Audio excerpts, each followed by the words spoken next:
It all starts in a juvenile detention center located on a creepy cliff. Inside, in the middle of a commotion, one of the inmates asks if his buddy heard the rumor. He proposes a bet on how many ribs the loser from the North District is going to have broken. Laughing, his buddy mocks that he would be surprised if the damage stopped at just the ribs.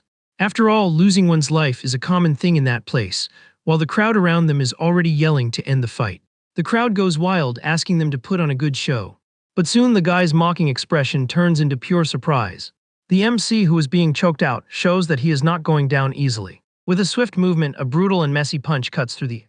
And suddenly he is the one mounted on the big guy, landing hits non-stop. Turning a deaf ear to the screams, he lands a straight punch that wrecks his opponent's face. The boss's henchman can barely react, letting out only a grunt of pain. Taking advantage of the opening, the MC continues the merciless beatdown. Focused and covered in red, he shows absolutely zero hesitation in his attack. And so he keeps frantically striking him on the ground, leaving everyone in shock. With the opponent knocked out cold, the entire yard falls completely silent. The inmate who was placing bets earlier is left paralyzed and totally unresponsive. Nobody there can believe that he actually came out victorious from that fight. The henchman's condition is so critical that someone mutters about how brutal that was. Watching the scene, another guy comments that the winner does not even seem human. Stomping the guy without an ounce of pity, he is compared to a creature straight out of the depths. The merciless hits keep coming, as if he were a monster crawling out of the underworld. Throwing a terrifying glare over his shoulder, he earns the nickname of Wild Hound. Under the yard lights, the MC stands tall, surrounded by the fear of the others. Hearing the whispers, he thinks to himself about this new nickname. In his head, he just concludes that everyone there is dead wrong. Walking toward the cells, he reflects on the place he truly came from. Gripping the iron bars tightly, he knows it was worse than any nightmare. Pulling the door to go inside, he recalls having a completely garbage life. With that, the scenery shifts to the empty and quiet hallways of a school. A kid with glasses runs desperately down the hall, stating that his life was awful. Holding the edge of the door, he adds that everything got worse the moment he met him. Entering a dark room, he hopes from the bottom of his heart that he won't be found there. Very carefully, he closes the door, trying not to make a single sound. However, heavy footsteps begin to echo slowly from the outside. Panic takes over him, and he bites his lips, trying to control his own despair. Hiding in the corner, he confesses that he sensed the danger the moment he became a target. The footsteps keep getting closer, making the atmosphere even more unbearable. At that moment, a twisted voice calls his name while he curls up into a ball. The bully walks casually down the hall, playing a twisted game of hide-and-seek. Light peeks through the crack under the door, showing that the threat has stopped right there. The boy stays frozen in the dark, mentally begging for him to go away. Tears of fear start rolling down his face non-stop, until an imposing figure appears in the dark, announcing that he found him.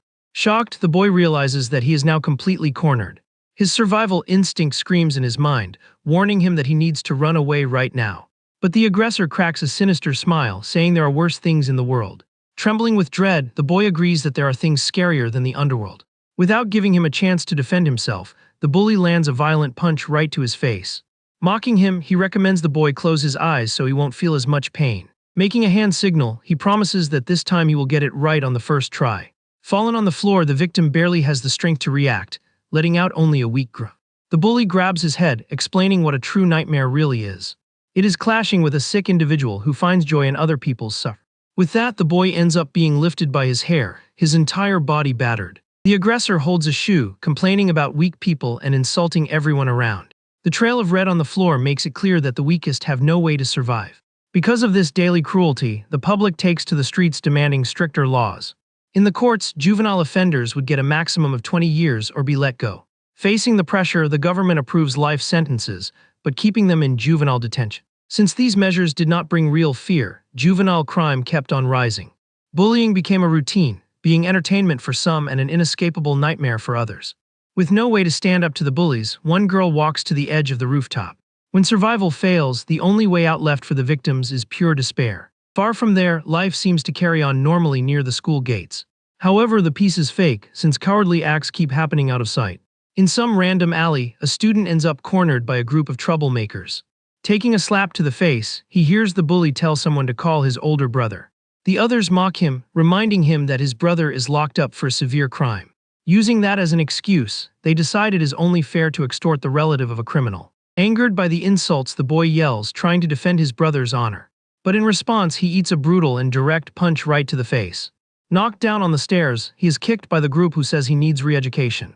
Meanwhile, the boy with glasses who got beaten up earlier walks down the street completely wrecked. With a relieved and empty look, he just feels thankful to have survived one more day. In the middle of the street, the boy with glasses notices a hurt stray dog inside a cardboard box. Feeling deep pity for the animal, he comments that the two of them are quite alike, being covered in wounds. At that, a sudden noise startles the boy, who quietly asks them to stop. But suddenly he takes a hard kick to the back and begs to be left alone. Fallen on the ground, the boy gets stomped on his back by the bully while desperately crying for help. Looking at the victim's state, the aggressor realizes his uniform is from the neighboring school. Upon recognizing his face, the bully points out that this is the senior named Amamori. Getting closer, the redhead wants to know what the problem is over there. Cornered by the troublemakers, Amamori cannot react and just stutters in terror. The bully snatches his wallet, saying the freshmen are hungry, and the boy warns that this is all he has. Finding it absurd, the aggressor mocks him, saying even a dog would have more cash than him. Without an ounce of pity, he shoves the victim and orders that their breakfast be ready the next day. Totally submissive and shaking with fear, Amamori just agrees to the command. With that, the boy with glasses freezes, processing yet another humiliation. Left on the concrete ground, he lets out a low groan as he tries to recover from the blow. Gathering a drop of courage, the boy calls the group's attention. Full of fear, he politely begs them to let the other kid go. Not understanding the sheer audacity, the bully looks at him completely outraged. As a response, he kicks Amamori and states the brat is the brother of a criminal, so the blame falls on everyone. Grabbing the boy by the collar, the aggressor makes it clear that the title of senior means nothing and tells him to back down. Applying more pressure, he asks if Amamori would have the guts to repeat that in front of Kane Mode. Panic takes over him as he remembers that Kane Modo is the boss of the school and the monster who makes his life a nightmare. That guy is rich and loves to torture others for pure fun, having chosen Amamori as a target since day one. In the hands of people like that, the only certainty is that the victim eventually loses their mind over time. If madness does not come first, the final destination ends up being an early end at the hands of these sick individuals. Fed up with the situation, the bully tells him to get lost right now if he does not want to embarrass himself more tomorrow. After the warning, the aggressor turns his back and goes to finish what he started. Turning his face away, Amamori decides to ignore the scene and mentally apologizes for not being able to help. He knows very well that he has zero strength to stop the beatdown continuing right behind him. While the other kid keeps getting beaten with no hope of rescue, Amamori walks away with his head down. Walking alone through the streets, the boy sinks into guilt and calls himself pathetic for not doing a thing. Tears fall down his face as he suffers over his own cowardice. He reflects that he cannot change a thing and that his existence comes down to being a loner with zero friends. Climbing the dark stairs of the building, he finally reaches the door to his apartment. The scene inside is bleak, with the whole house in a mess and a heavy atmosphere lingering in the air. An intoxicated man demands that the woman hand over the money from that day's paycheck immediately. Distressed, the mother tries to explain that the cash is for household expenses and for theirs. With zero patience, the man slams his bottle on the table and tells her to shut her mouth. Right at that tense moment, the doorknob turns and Amamori opens the front door. Ignoring the boy's arrival, the man tells the woman to sell her own body if she does not have any money. As soon as he steps into the living room, Amamori ends up backing away, frightened by the yelling and violence. In tears, the boy begs his mother for forgiveness for being weak and pleads with the man to stop the assault. The stepdad points a finger in his face, screaming that he is the one who provides for those filthy animals. Hearing those words sends the boy into a panic, reliving the worst traumas in his mind. The memory takes him back to school, where the bullies forced him to lick the dirt off their shoes. In his memory, he is shown being humiliated and treated like a pet by those who thought they were superior. The bullies always mocked him, figuring that the parents of a dog must be even worse monsters. Snapped back to reality, Amamori's expression shifts to pure fury as he forbids them from insulting his mother. Seized by sudden courage, the boy charges full speed toward the aggressor. He throws himself against the man right as a bottle swing was about to hit his mother squarely. The stepdad's eyes widen, completely taken aback by the cowardly boy's reaction. With the impact, the two collide into the furniture while the man curses, telling him to get out of the way. Without mercy, the aggressor lands a brutal strike on Amamori's head, causing a mess. Leveraging the difference in strength, he violently hurls the boy against the living room floor. The man rises threateningly, asking if the brat wants to be crushed right then and there. Left on the floor and in immense pain, the boy curses his own lack of strength. But his eyes meet something that fell under the living room furniture during the scuffle.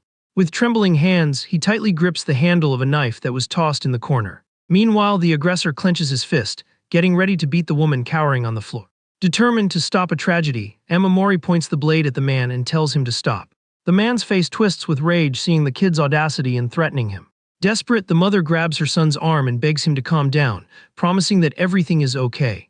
But Amamori does not back down an inch and firmly states he will protect his mother at all costs. Finding the whole situation to be a massive joke, the man just spits on the floor with disgust. He puts his hands on his hips, complaining about how ridiculous that attempt at self-defense is. Taking off his belt, he mocks that the boy is treated like garbage on the street and now wants to play the tough guy at home. Faced with the imminent threat, Amamori's feet tremble and he takes a small step back. The mother screams in panic for the man to stop, while the boy holds the weapon totally terrified.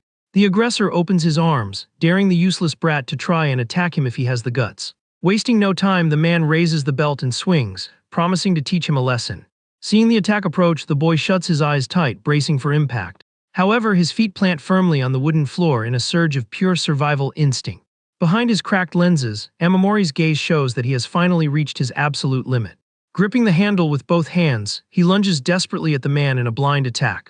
And suddenly a splash of red explodes through the air, painting the scene in absolute crimson. Outside, a heavy rain begins to pour down non-stop. Through the stained window, the shadow of a heavy brawl takes place inside. A lot of red splatters through the air, staining their clothes.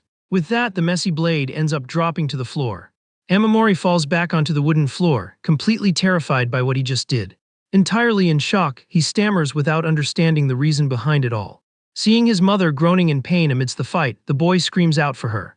The stepdad clutches his wound, outraged that this brat actually had the nerve to stab him. Desperate, the boy tries to explain himself, saying he only wanted to protect his mom.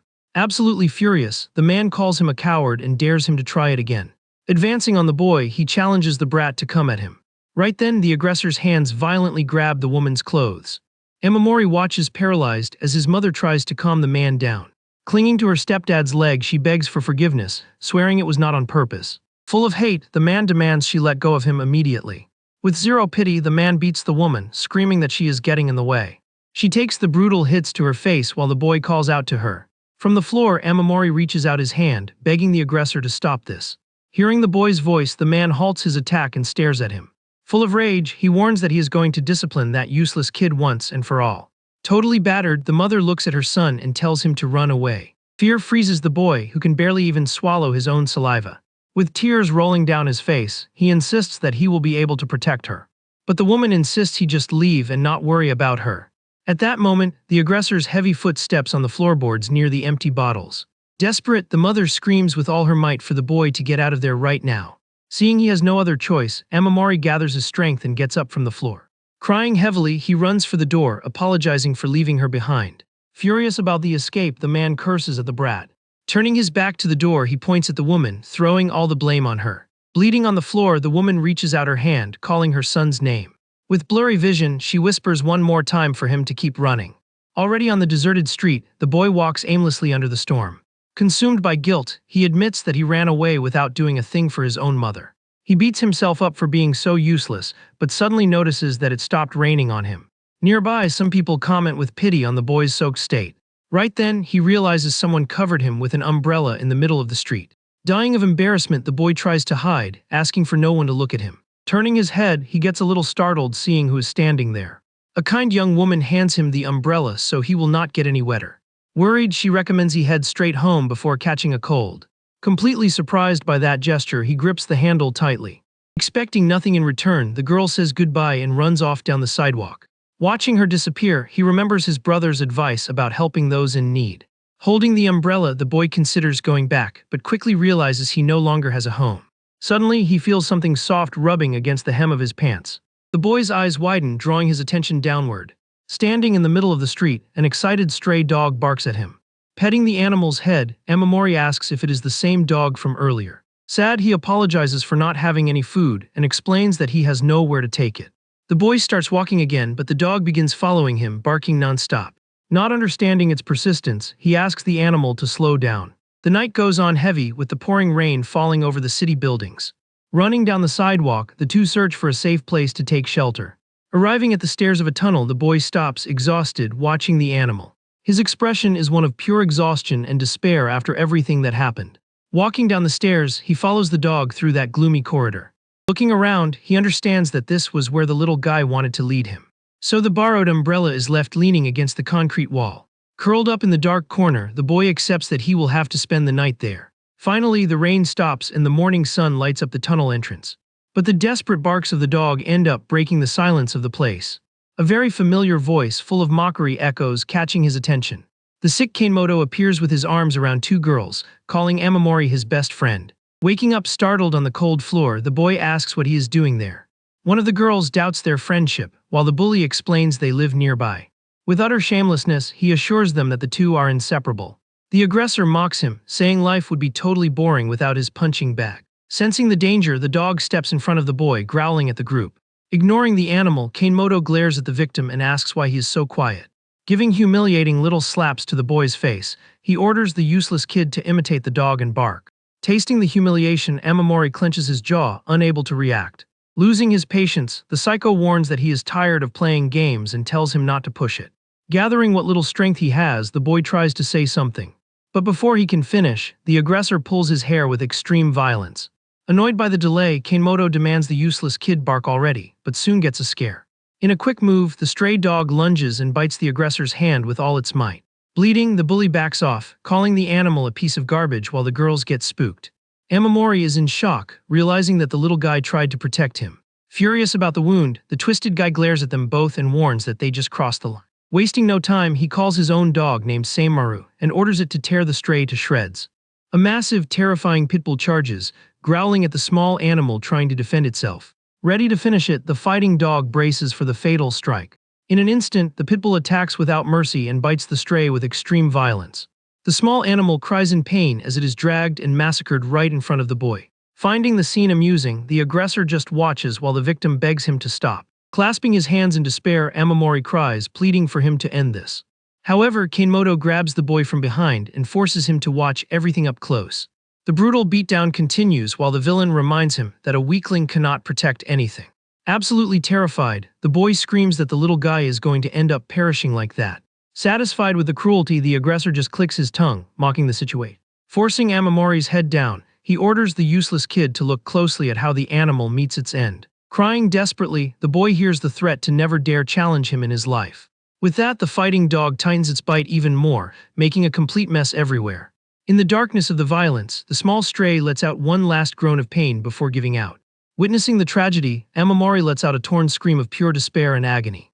With zero compassion, Kanemoto shoves the victim's head very aggressively. The impact throws the boy with glasses to the ground as he groans in pain from the fall. Looking at the damage from above, the sick individual claims that the whole scene is disgusting.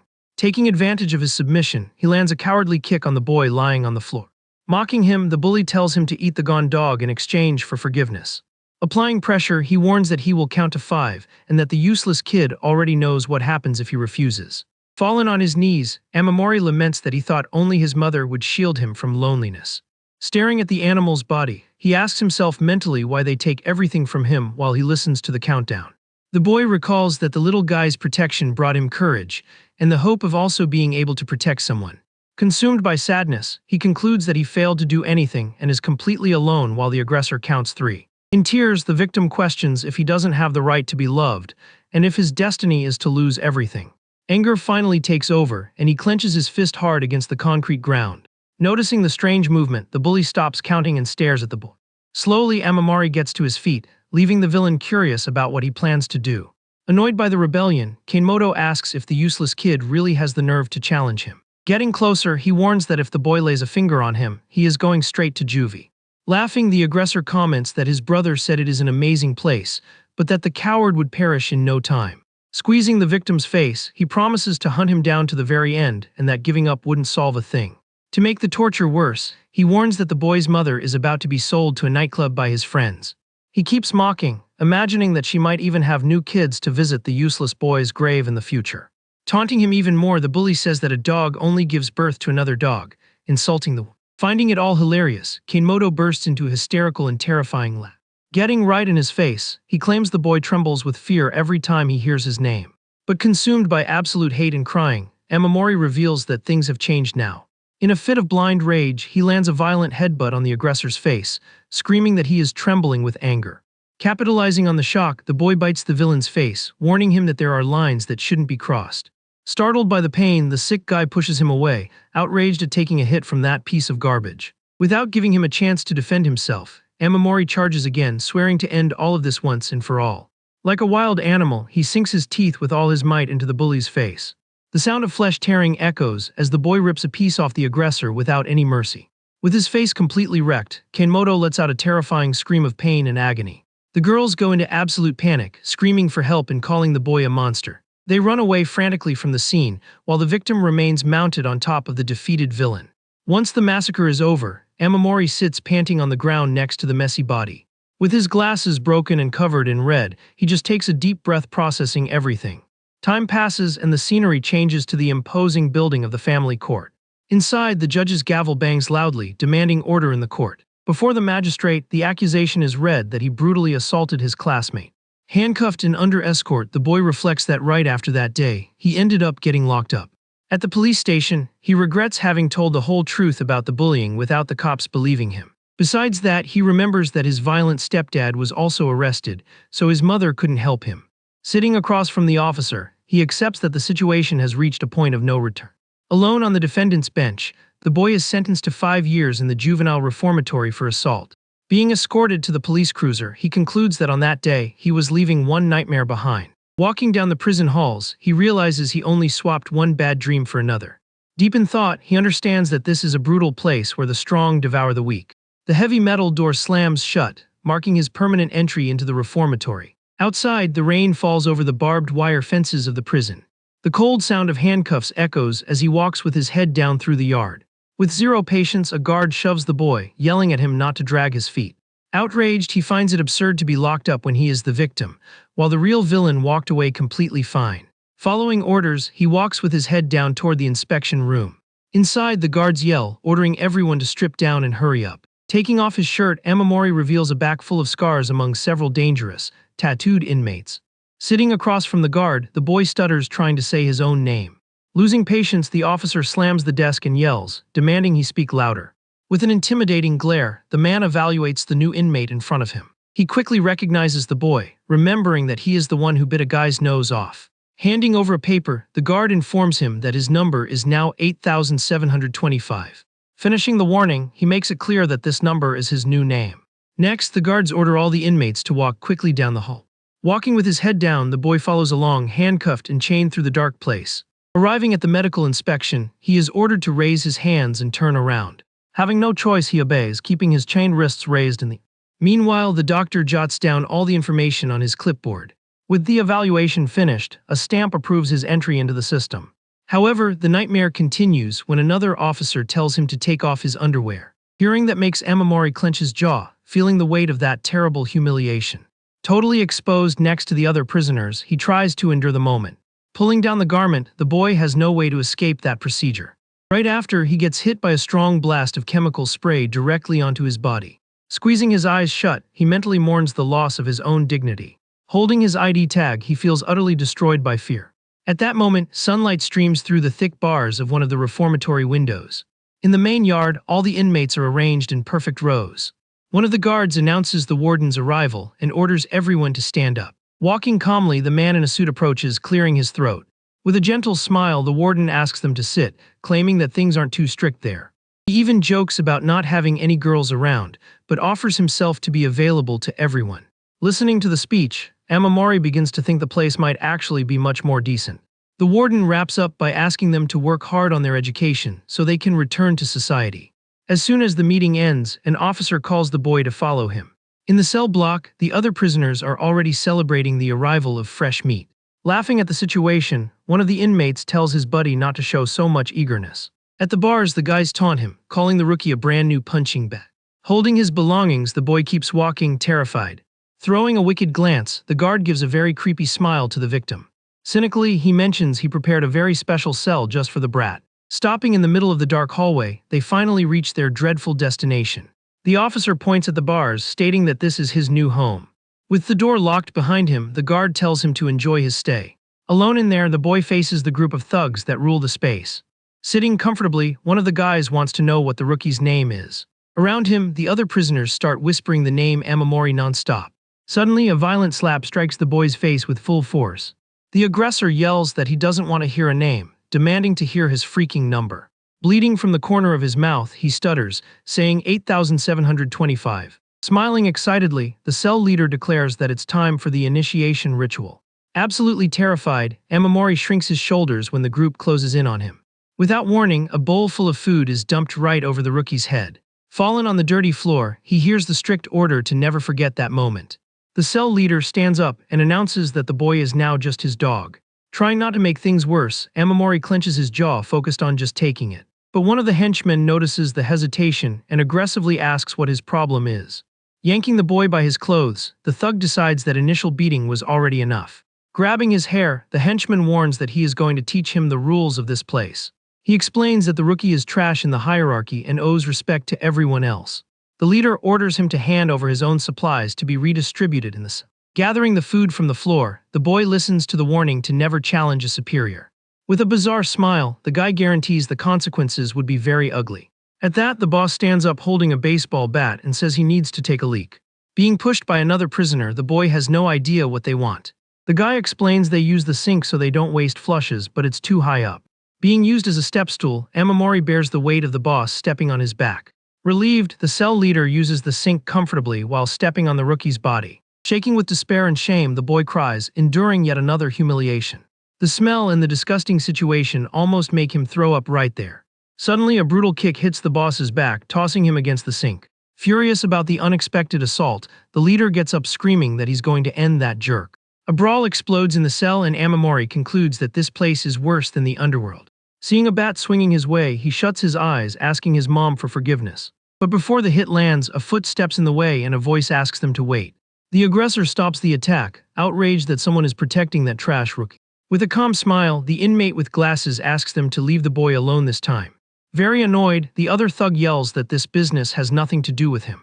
Maintaining his serene posture, the guy asks for patience, trying to calm the situation down. He argues that the higher-ups must have a strong reason for putting the rookie in there. Hearing that the brat's fatal end would bring trouble, the leader seems to reconsider his attitude. Turning his back to the group, the aggressor gives in and agrees that the guy is right. Annoyed by the rookie's audacity, the blonde aggressor curses, complaining that the brat has a sharp tongue. Faced with this, he yields and warns he will leave the situation in Tamiya's hands, but if anything goes wrong, it's on both of them. As the commotion ends, silence takes over the cell while everyone goes back to their business, ignoring the boy on the floor. Tamiya walks over calmly and hands a tissue to the battered victim. Showing no emotion, he tells Amamori to use it to wipe the red off his face. Confused and hurt, the boy wonders why he was helped and is told to remember this moment well. The guy with glasses warns that no matter what happens in there, he has to endure it if he doesn't want to end up gone. Amamori stammers, saying he can't do it, but Tamiya promises help if he really wants to. To explain how things work, the guy lists the strict schedule of the reformatory routine. He details that cleaning duties are split among the groups during the day. Right then, the heavy sound of the lock clicking echoes down the block's hallway. A guard slides the bars open, announcing the start of free time, and warns them not to cause trouble. Immediately, the inmates rush out of the cell to enjoy the break. In the hallway, some wonder if that is going to happen again, while Tamiya suggests they go watch.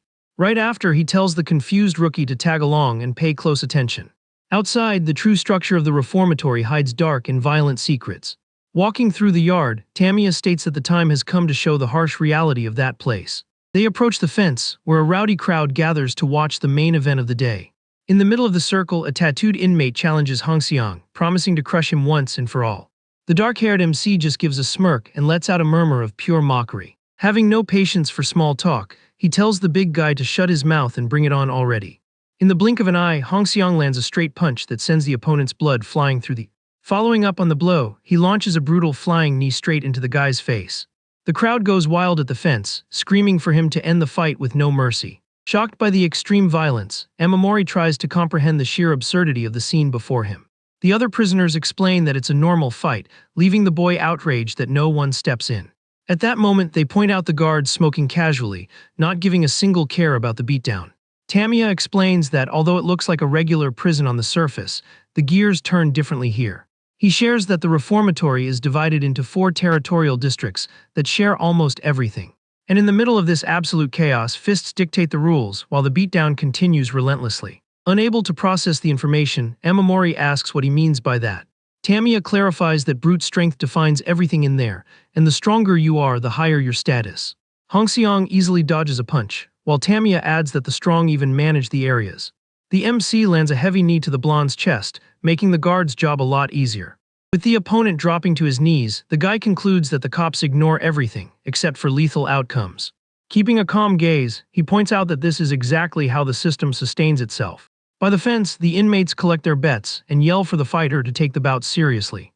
Aware of the imminent challenge, Hong Seong gets ready to face the whole group charging at once. In a swift move, he lands a violent elbow directly on one of the henchmen's faces. Furious over the humiliation, the blonde leader grits his teeth and charges with fatal hatred in his eyes. With absurd reflexes, the MC dodges the strike, slipping nimbly under the opponent's arm. Without offering a chance to block, he throws a brutal hook that splatters red everywhere. Another inmate tries to catch him off guard, attacking from behind in a desperate rush. But Hong Seong notices in time, blocks the attack, and grips the guy's arm with total firmness. With the opponent locked in place, he brings down a crushing punch, wrecking the aggressor's face. To finish the combo, he throws a spinning kick, completely clearing the area around him. Panting, the MC stands tall in the middle of the yard, surrounded only by the fallen bodies of his opponents. Trembling with rage and humiliation, the blonde leader gets up, questioning if that guy is some kind of monster. With his hands messy, he clenches his own fist, gathering every last drop of his strength. Consumed by blind hate, he charges with a furious scream for one last desperate attack. Without backing down a single millimeter, Hong Seong just waits for the exact moment of impact. With flawless precision, he sinks his fist right into the big guy's open jaw. The impact is so overwhelming that the aggressor is launched away, landing completely defeated on the asphalt. With his breathing already back to normal, the MC stares at the fallen leader at his feet, sealing his absolute victory. Slowly, he bends down and picks up his own shirt that was tossed near the wire fence. As he puts his clothes on casually, the surrounding crowd remains ecstatic over the display of power. One of the prisoners cheers excitedly, screaming that Hong Seong is the best and incredibly invincible. Across the yard, Amamori watches everything, totally fascinated by the young man's courage. Deep in his thoughts, he comes to the conclusion that this guy is far beyond a simple human. As he turns his back to leave, Hong Seong throws a dark, terrifying glare over his shoulder. During the night, lying in his dark bed, Amamori cannot get that fight scene out of his head. He regrets being so weak, wishing he had at least a fraction of that strength, even knowing it's impossible. Quite restless with his thoughts, he tosses in the covers, trying to find some peace.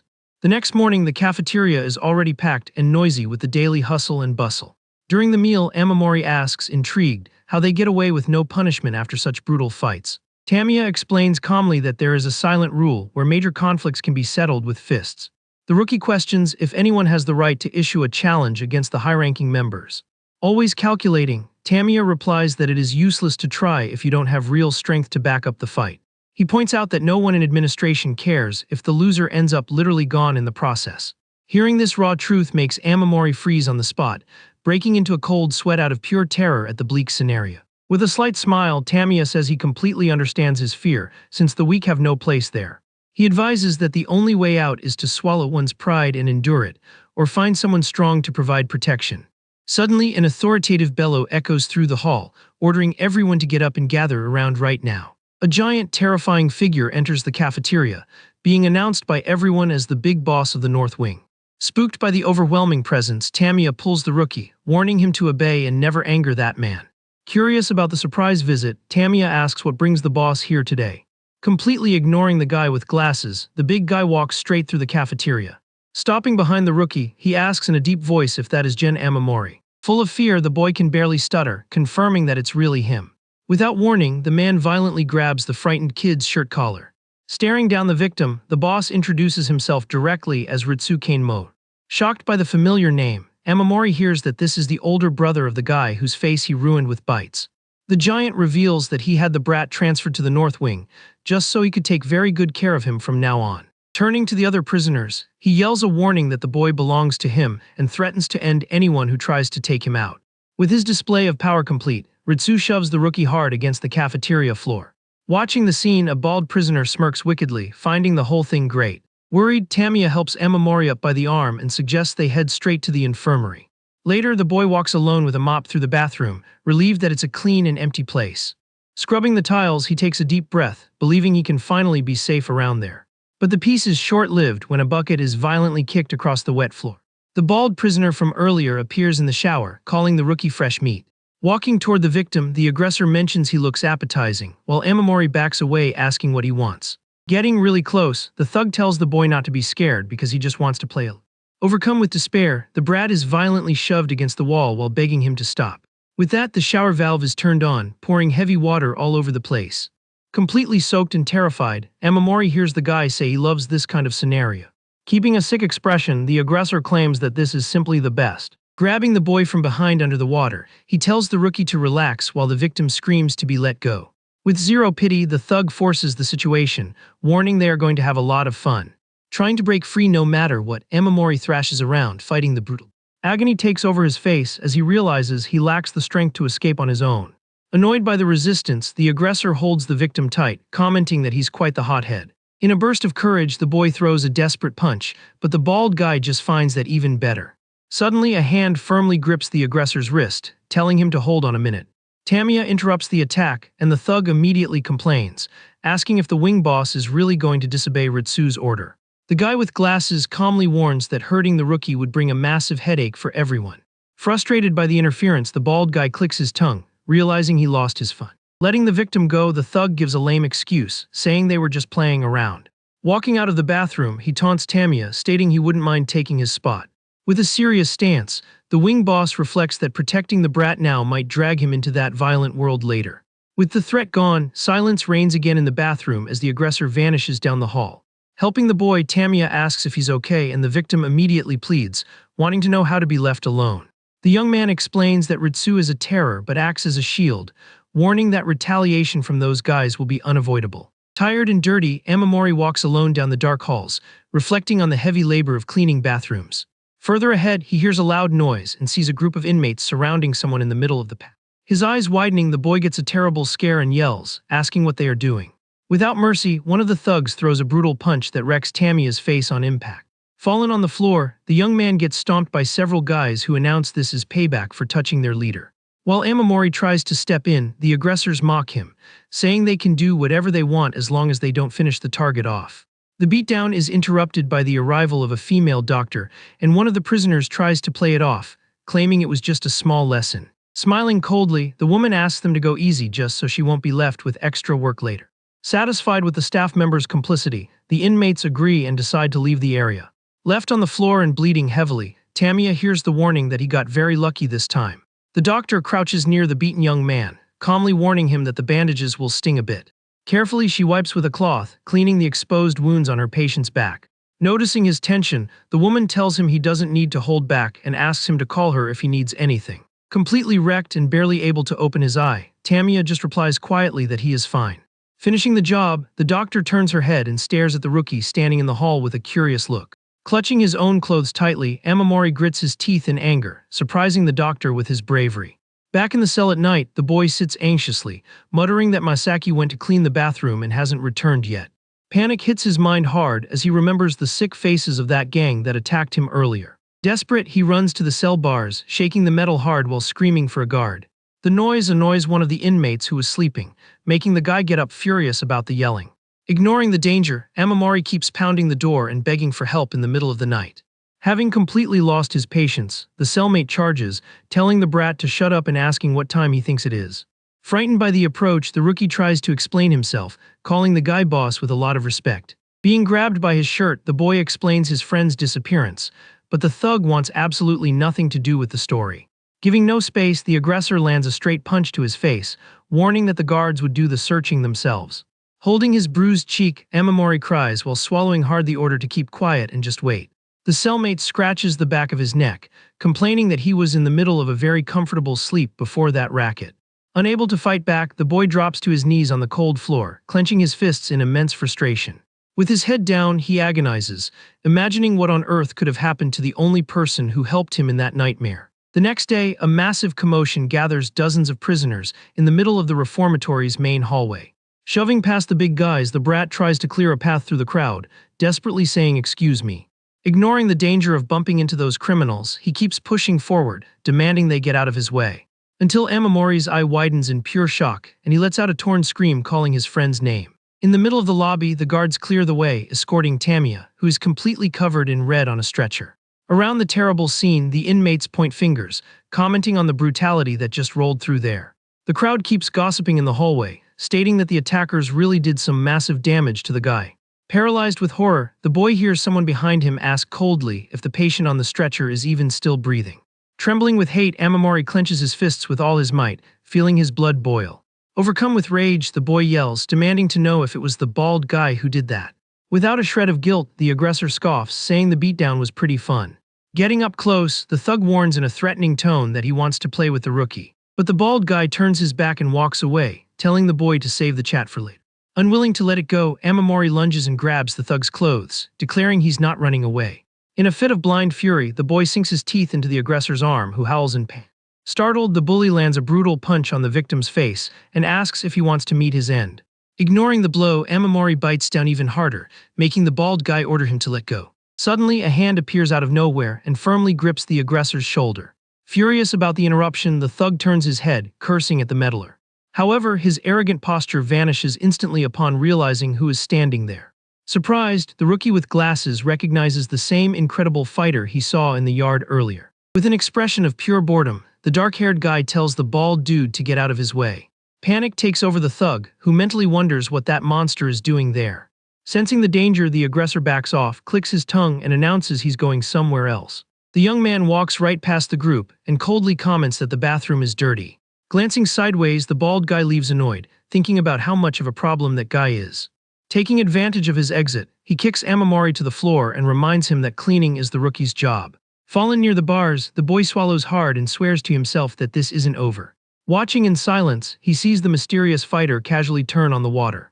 The dirt washes down the drain, while the heavy atmosphere of the bathroom starts to fade away. Holding the mop, the boy wonders in awe who that man is that strikes terror into everyone. In his thoughts, he wishes to reach that same strength so he can protect those he loves. Finishing his shower, the mysterious guy tells the brat to leave if he's done with his chore. Hearing that gives Amamori a reality check, suddenly remembering his battered friend. Running desperately, he finally finds Tamiya lying down and all bandaged up in a bed. The guy with glasses apologizes for the situation, lamenting that now he will be dead weight. Sitting with his head down, the boy ignores the apology as he wonders how he can get strong. At that, the patient slightly opens his mouth, surprised to notice a detail on his buddy. Trying to lighten the mood, Tamiya assures him he was well treated and apologizes for taking up the bed. With tears running down his face, the rookie despairs, claiming that it's all his fault. Reaching out his hurt hand, the friend asks him not to cry because the important thing is that he is safe. Consumed by sadness, Amamori sobs, asking the reason why he risked his own well-being so much. Exhausted, the patient simply turns his head, staring at the ceiling of the room in total silence. With some difficulty, he reaches his uniform and carefully pulls something tucked in the pocket. Staring at the piece of paper, Tamiya confesses fondly that the boy reminds him a lot of his little brother. The old photograph reveals that his brother got great grades, but was always beaten up for being quiet. The suffering reached its limit when the boy ended up taking out his own bully, forcing Tamiya to take the blame. Looking back at the photo, he quietly wonders if his brother is managing to have a peaceful life. Shocked by the revelation, Amamori realizes that the youngest was the exact same kid he abandoned on the street. Noticing his friend's startled reaction, the battered young man asks if he knows the boy in the picture. With an anxious smile on his face, Tamiya desperately asks how his brother was doing when he saw him. Sweating cold, the brat lies straight to his face, claiming he looked very happy playing with his friends. Relieved, the guy with glasses coughs a little and concludes that his sacrifice was absolutely worth it then. Outraged by the situation, Amamori stands up, swearing he's going to report everything to make the bald guy pay. Being grabbed by the sleeve, the boy demands to know why he can't tell the truth to the guards. Very tense, Tamiya makes a hand signal, asking him to lower his voice immediately. With a dark expression, the patient whispers that this reformatory hides a massive secret. Hearing that sends a chill down Amamori's spine, feeling that the truth must be utterly terrifying. Leaning in close, the young man tries to finish explaining what really goes on in there. But suddenly, the heavy sound of the room's grating being pushed interrupts the conversation. Startled, the two look toward the door as they hear Tamiya's name being called. Smiling disgustingly, one of the bald guy's henchmen asks if they haven't played themselves to the end yet. Furious at the cowardly taunt, Amamori takes a step forward, yelling at the intruder. Before he could do anything stupid, the rookie feels his friend pull his clothes, trembling with rage. Glaring at the henchman, Tamiya tells him to watch his words, because the boss wouldn't like that attitude. Not caring at all, the aggressor mocks him, asking if he'd have the guts to repeat that to the bald guy's face. Turning his back, the thug leaves down the hallway, announcing that his rest time has begun. Totally outraged, the brat questions how his friend can swallow that insult without doing a thing. With a resigned look, Tamiya explains that in that terrible place, you have to hide who you really are. Forcing a bitter smile, he advises the rookie to use any trick possible to manage to survive. Quite confused, the boy asks if that attitude has something to do with the mysterious secret. Ending the topic, the patient says goodnight and announces that the two of them will go to the infirmary the next day. Night falls over the prison, and silence takes over the hallways while everyone sleeps in their cells. Outside, the lonely moon shines dimly through the heavy clouds in the sky. Tossing in the top bunk, Amamori can't sleep from being so worried about his friend's condition. In his thoughts, he regrets that even after following the rule to endure everything quietly, Tamiya got ruined. Huddled in the covers, the boy questions if remaining a doormat is really the only defense. The image of the invincible fighter returns to his mind, bringing a massive desire to reach that level. He remembers clearly how the cowardly bald guy was completely paralyzed with fear before the young man. Trying to figure out the technique, the brat replays in his memory the moves used to take down four at once. Driven by impulse, Amamori throws his arm forward, mimicking the first strike he saw in the yard. Next, he throws a hook into the dark air of the cell, copying the fighter's exact stance. But the excitement fades quickly as he looks at his own skinny fist, sadly concluding that it is useless. Unable to catch a wink of sleep, Amamori lies facing the wall, wondering how he's going to manage to live safely in that nightmare. Outside, the rain returns to batter the bars and barbed wire of the prison in the middle of the night. Now in the dark hallways, the boy walks with difficulty as he acts as a crutch for Tamiya. The battered guy apologizes for bothering him so late, but the rookie assures him it's no trouble at all. Finding the situation weird, Tamiya comments that he figured everyone would already be asleep. Suddenly, heavy shadows appear in the hallway, revealing the presence of the warden and the guards. With a surprised look, the warden asks what the rookie and the doctor are doing there. Supporting the other side of the patient, the doctor explains that Tamiya got worse, which is why she's taking him to the infirmary. Curious about the movement at dawn, the warden asks if something happened. Sweating cold from nerves, Tamiya hesitates for a second before answering. Lying to throw them off, he swears it was just an old wound that opened up and it's nothing serious. With that, the man in the suit accepts the excuse calmly and decides to go on his way. Walking right past the group, he just tells the young man to take good care of himself. As soon as the warden walks away, Amamori asks indignantly why his friend didn't report the attacker. Tamiya replies bluntly that he can't do that, revealing that the guys produce and sell contraband inside. Shocked by the revelation, the brat gets worked up, reminding him that's a crime and asking who's behind the scheme. Keeping his cool, the guy confesses he doesn't know yet, but plans to use this secret to get what he wants. In a very serious tone, he warns Amamori not to tell this to absolutely anyone. After the tense chat, the small group goes back to walking in silence through the gloomy halls. They finally arrive at the infirmary door to take care of the patient's injuries. Once inside, the doctor carefully cleans the wounds on his arm and asks him to hold on tight. But the door slides open abruptly, cutting the peaceful vibe of the place. A burly guard walks in, announcing that by the warden's order, Tamiya will be transferred to an outside hospital. Surprised, the patient turns down the offer on the spot. The guard insists, saying the outside facilities are better, while the doctor steps in, taking responsibility for the case. Glaring angrily at the woman, the officer threatens her job if she keeps getting in their way. Having no way to stand up to the guard's authority, the doctor lowers her head, completely frustrated. Seeing there's no way out, Tamiya caves to the pressure and agrees to go with the cops. Worried about his friend leaving, Amamori asks him to get well soon and hears that the guy will be waiting for him. Turning his back, the patient with glasses throws one last mysterious glance at the boy. Tamiya reinforces his advice, telling the rookie to endure everything in silence and never forget what they talked about. Being led away by the guards, he leaves one final warning that the boy must protect himself and trust no one. With that, the guy's heavy footsteps echo down the hall as he walks away.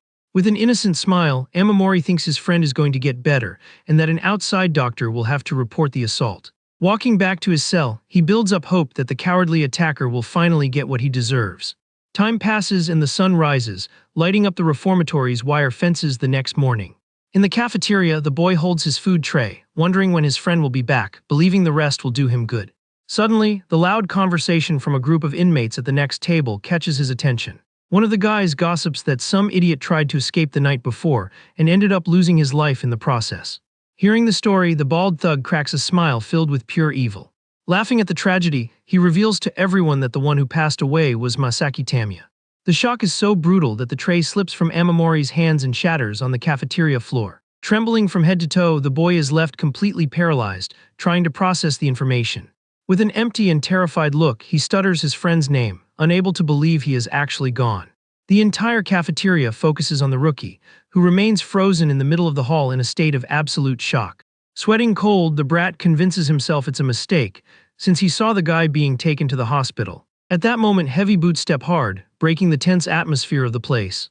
A group of guards enters the cafeteria, drawing the attention of all the prisoners. Watching the head of the officers, Amamori mentally begs not to get in trouble with him right now. Walking with an authoritative posture, the guard asks if there is some kind of commotion happening there.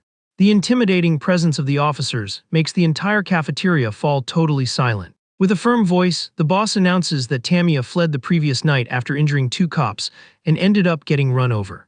The news of his instant end drops like a bomb on the rookie's head, sending him into despair. In his thoughts, the boy finds it absurd, knowing his friend didn't even have the strength to stand up. Using the case as an example, the officer glares at the inmates and orders everyone to memorize those words well. With a threatening look, he warns that anyone who doesn't want to share that tragic fate had better be. With that said, the guards turn their backs and calmly walk away down the hall. Totally destroyed inside, the boy stares at the empty doorway calling out for his friend. Making things worse, the bald guy mocks the loss, complaining he lost his favorite toy. Seized by uncontrollable fury, Amamori screams, telling the thug to shut his mouth and stop with the jokes. Laughing at the rookie's face, the marginal confesses that Tamiya also tried to resist at the start of the beatings. The boy lowers his head, boiling with hate, as he hears that his friend only gave in so he wouldn't be humiliated in public. The aggressor complains about not having played with the 2 of them together, making the brat explode and swear payback. Fueled by pure hate, Amamori charges desperately, winding up a punch with everything he has. With a dry impact, the boy's fist lands squarely on the big guy's face, surprising everyone. Red splatters through the air, showing that the strike carried all of the rookie's pent-up frustration. With the force of the blow, the bald guy is knocked backward, wrecking the cafeteria tables as he falls. Without giving him a chance to recover, the boy jumps on top of him, throwing frantic punches loaded with fury. But the thug laughs at the situation, mocking that pathetic strength and daring the brat to hit harder. Using just one hand, the aggressor grabs the boy's face, stopping the attack without the slightest difficulty. The bald guy's mocking expression soon gives way to a look of pure annoyance. Tossing the rookie away like he's trash, he curses at the boy, showing the absurd gap in pout. The other prisoners join in to laugh, while the thug challenges the brat to keep fighting. Tossed on the floor and spitting red, Amamori can barely stand up after the violent impact. Without any pity, the bald guy lifts the boy by his hair, demanding a reaction from his new punching bag. Having lost all patience, the aggressor tells the brat to get up and lands a straight punch to his face. At that moment, a mysterious hand appears out of nowhere and firmly grips the thug's arm before the next attack. With a dark look, Shin points out that his soup got spilled and wants to know how the big guy is going to fix that. Boiling with hate over the interruption, the bald guy is outraged to see the fighter there again. Far from there, Boss Katsumata lands a brutal blow on an inmate, demanding everyone's attention in the cafeteria. With the violent impact, the guy is launched backward, falling defeated in front of the others. Watching the scene, the inmates conclude it's useless to help, since the boss is nearby and defeat would be certain. Ignoring the mess, a blonde inmate approaches trembling and offers his own meal to the fighter.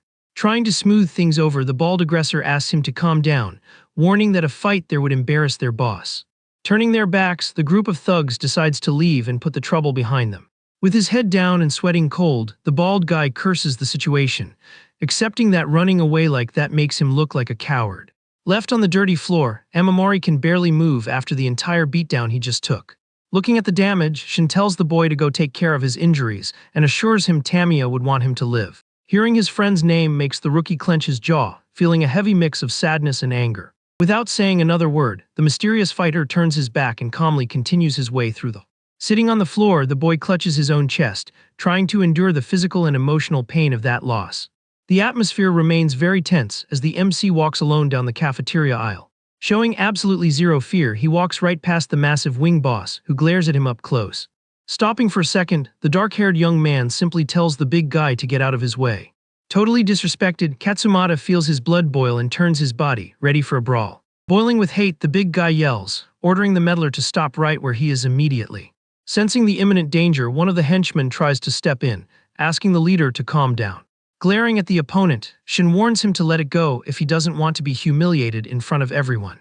Trembling with rage, the boss mentally questions if the kid really thinks he would win the fight. Watching from afar, Amamori wonders if the guy is actually going to face such an absurd numerical disadvantage. Totally ignored, the big guy hears the fighter complain that his food is getting cold. Consumed by fury, the boss charges forward, throwing a brutal punch while promising to make the guy regret it. The inmates around them are already betting on Shin's victory, even knowing the leader would take them out if he found out. Putting all his weight into the attack, the big guy throws the blow with the clear intention of ending him. With a heavy stomp that shakes the floor, he shows that he trained hard just to stop losing all the time. Frustrated by the opponent's agility, the aggressor demands he stop dodging and fight like a real man. The big guy tries another devastating punch, but Shin dodges the attack without breaking a sweat. Excited, the henchmen assure that this is nothing, and that the boss's true strength finishes anyone in one hit. Completely in shock at what he sees, Amamori wonders how someone can be so monstrously strong. Holding his tray calmly, the MC dodges the blows, finding the whole situation a massive. During a flawless dodge, he ends up noticing a small detail amidst all the chaos. Taking advantage of the distracted opening, Katsumata widens his eyes and declares that this is the perfect moment. Driven by ambition, the boss launches a monstrous attack, believing he'll take the top spot of the reformatory if he wins. However, Shin ducks quickly, slipping unharmed right under the furious big guy's arm. Standing up calmly on the other side, he keeps his posture relaxed and completely unbothered. With a terrifying smile on his face, the opponent turns quickly, announcing he finally caught him slipping. Wasting no time, he throws a brutal knee, taking advantage of the short distance between them. But the MC blocks the cowardly charge, using just one arm to defend himself. In a lightning-fast retaliation, he brings his hand down with extreme violence right onto the back of the big guy's neck. The impact is so devastating that the leader spits a lot of red, and his eyes roll completely back. Defeated instantly, the big guy drops to his knees on the floor while his henchmen go into a panic. Ignoring the fallen body behind him, Shin complains about spilling a bit of his meal during the quick scuffle. Walking toward the exit, the other prisoners clear the way fast, scared to death of his presence. Watching his superior's crushing defeat, the bald aggressor sweats cold and curses his own bad luck. With his eyes glued to the scene, the rookie confirms his theory that brute strength is the only valid law in that nightmare. Soon after, the guards storm the cafeteria, yelling and ordering everyone to get out if they aren't going to eat. Nudging the defeated boss, an officer offers medical help, but gets a screamed refusal as an answer. Maintaining a firm and intimidating stance, the officer in the cap just surveys the damage caused in the hall. Having no patience for drama, he tells the injured to seek out the infirmary instead of causing trouble there. Gathering his last drops of dignity, the big guy stands up shaking and barely able to stay on his feet. Walking past Amamori, the bald guy issues a dark threat, telling the boy to just wait his turn. Glaring at the rookie, he makes it clear that the brat's luck will surely run out very soon. Making the terror even worse, the thug warns that the real boss will be out shortly and will probably end him before that. The aggressor walks away, mocking him to look forward to it, leaving the boy tense with the fatal promise. Later in the infirmary, the rookie has his wounds treated by the doctor, who sighs, tired of the situation. During the bandaging, the fatal threat made by the thug keeps echoing non-stop in the boy's troubled mind. The trauma speaks louder and his eye twitches with dread, catching the doctor's attention, who asks if he is okay. Pulled from his own thoughts, the rookie stutters a negative answer, feeling anxiety take over. At that exact moment, the sound of the doorknob turning totally breaks the tension in the room. The door opens, revealing Shin's silent arrival at the infirmary, surprising the two who were there. Walking in total silence, the young man goes straight to the shelves and calmly grabs a bottle of medicine. Holding the dark flask in his hands, he gets ready to leave the place without saying a single word. Realizing the unique chance to change his life, the brat reaches out, grabbing the fighter's attention. Desperate for help, the boy bows respectfully, begging the stronger guy to wait a second. Keeping his cold and distant posture, Shin just stares at the rookie and tells him to get out of his way. Ignoring the rude warning, Amamori insists with tears in his eyes, pleading for his attention. Throwing his own body on the floor, the boy begs with all his might for him to teach him how to fight for real. The unusual request makes the MC stop in the middle of the room, staring at the kid bowing at his feet. Maintaining a neutral expression, the mysterious guy breaks the silence and asks the reason for all that desperation. With a determined look, Amamori reveals that he hurt a dangerous boss's brother and needs to get strong to survive. Keeping his expression cold, Shin asks if the boy just wants to survive. Wrapped in bandages, Amamori confirms on the spot, assuring him he needs to get out of there alive to see his own mother. But the fighter turns down the request, stating he has his own problems and tells the rookie to keep his head down and just endure it. Desperate, the brat grabs the guy's arm to stop him from walking away. The boy recalls the sadistic faces of the bosses and claims you can't survive just by taking a beating, which is why he needs to get stronger. Bending his body, he begs with all his strength to be trained. Watched by the doctor, the fighter swats the boy's hand away quite rudely. He even finds the attitude admirable, but makes it clear that this problem has nothing to do with him. Turning his face, the guy reminds him that this isn't a school and he has no time to babysit anyone. With that, Shin turns his back and starts walking away while the boy yells, asking him to wait. Panicking, Amamori explains that Kanemoto is a cruel monster who used money to escape a real prison. Stopping in his tracks, the fighter looks over his shoulder and warns that the big guy is too much for the boy. Coldly, he concludes that trying to teach the brat to fight would be a total waste of time. Walking out the infirmary door, he tells the rookie to finish his bandage and not bother him if he lacks real determination. Left completely alone, the boy with glasses wonders desperately what he should do with his life. Getting close to the cell, the boy hears a strange noise of people messing with things inside. One of the thugs holds the photo of Tamiya's brother, shoving a cellmate who tried to get the paper back. With absolutely no respect, the aggressor tightly crunches the photograph in his hand. Behind the cracked lenses, the rookie's eyes fill with an uncontrollable fury. Seized by hate, Amamori runs toward the thug, yelling to know what he is doing. The brat throws a punch at the guy, demanding he give the photo back, as it needs to be delivered to his friend's family. In response, a brutal kick hits the boy's face while the aggressor tells him not to meddle. Fallen on the floor, the rookie gets stomped by the group who mocks his loneliness. In an aggressive move, the thug grabs the boy's shirt collar, lifting him up brutally. Laughing at the victim's face, the aggressor reminds him that Tamiya is gone and announces that this is the end of the line for the rookie. The torn pieces of the photograph fall scattered across the dirty cell floor. Trembling with rage and humiliation, Amamori grinds his teeth, holding back tears. Without a second thought, he takes off running down the reformatory hallways. Under a heavy rain in the yard, the boy cries, remembering he was always treated like useless garbage. Completely drenched, he swears to himself that he will not accept meeting his end in that pathetic way. The impact of the boy's knees splashes the puddle water in the middle of the empty yard. Shin trains hard under the storm, carrying sandbags without a shirt. Kneeling in front of the fighter, Amamori announces he wants to live with his head held high, without depending on anyone. Stopping his workout, the dark-haired young man hears the boy swear he will do anything to achieve that. With his forehead touching the wet ground, the rookie desperately begs for one more chance. Watching the brat closely, Shin notices that the boy's gaze has completely changed. Dropping the weight on the ground, the fighter sets the condition that the rookie must move all the sandbags in 1 hour. Giving a small smirk, he asks if the kid is truly ready for the test. As soon as he hears the green light, Amamori tries to lift a very heavy bag with great difficulty. The MC watches from afar as the boy kills himself trying to exert force under the storm. Using an absurd amount of strength, the brat with glasses carries the weight on his shoulders, nearly falling over. The rain batters his face while he grits his teeth trying to bear the massive burden. To gather strength, he remembers that he spent his entire life carrying burdens and running away from bullies. Facing the challenge, the rookie tries to convince himself that he is really good at this kind of manual labor. Tossing the first bag onto the pile, he checks the time and builds hope that he will manage to finish the task. Watching the scene with his arms crossed, Shin is surprised by the boy's capability and hopes not to be disappointed. Sheltered from the rain, some inmates find the scene bizarre and decide to just ignore the crazy rookie. One of the guys asks who that fighter is, and his buddy explains the guy was locked up for assault and is very dangerous. Walking through the yard, they change the subject, complaining about the delay in getting visitor approvals. The buddy agrees in frustration, pointing out that the talking time is always way too short anyway. At that, the scene shifts to a gloomy and completely empty hallway inside the reformatory. An old sign on the door indicates that this is the prison's visiting room. Inside, a giant hand crushes a soda can, splashing the liquid everywhere. The henchman asks when Ritsu is going to finish off Shin, but the big guy tells him not to rush. Relaxed on the sofa, the boss explains that the group's business is having issues, and that is the priority right now. Annoyed, the thug slams the table, demanding to know if that is more important than his disfigured brother. Ritsu Kanemoto remains in total silence, but his gaze begins to gleam in a terrifying way. Losing his sense of danger, the henchman yells, demanding the boss say something.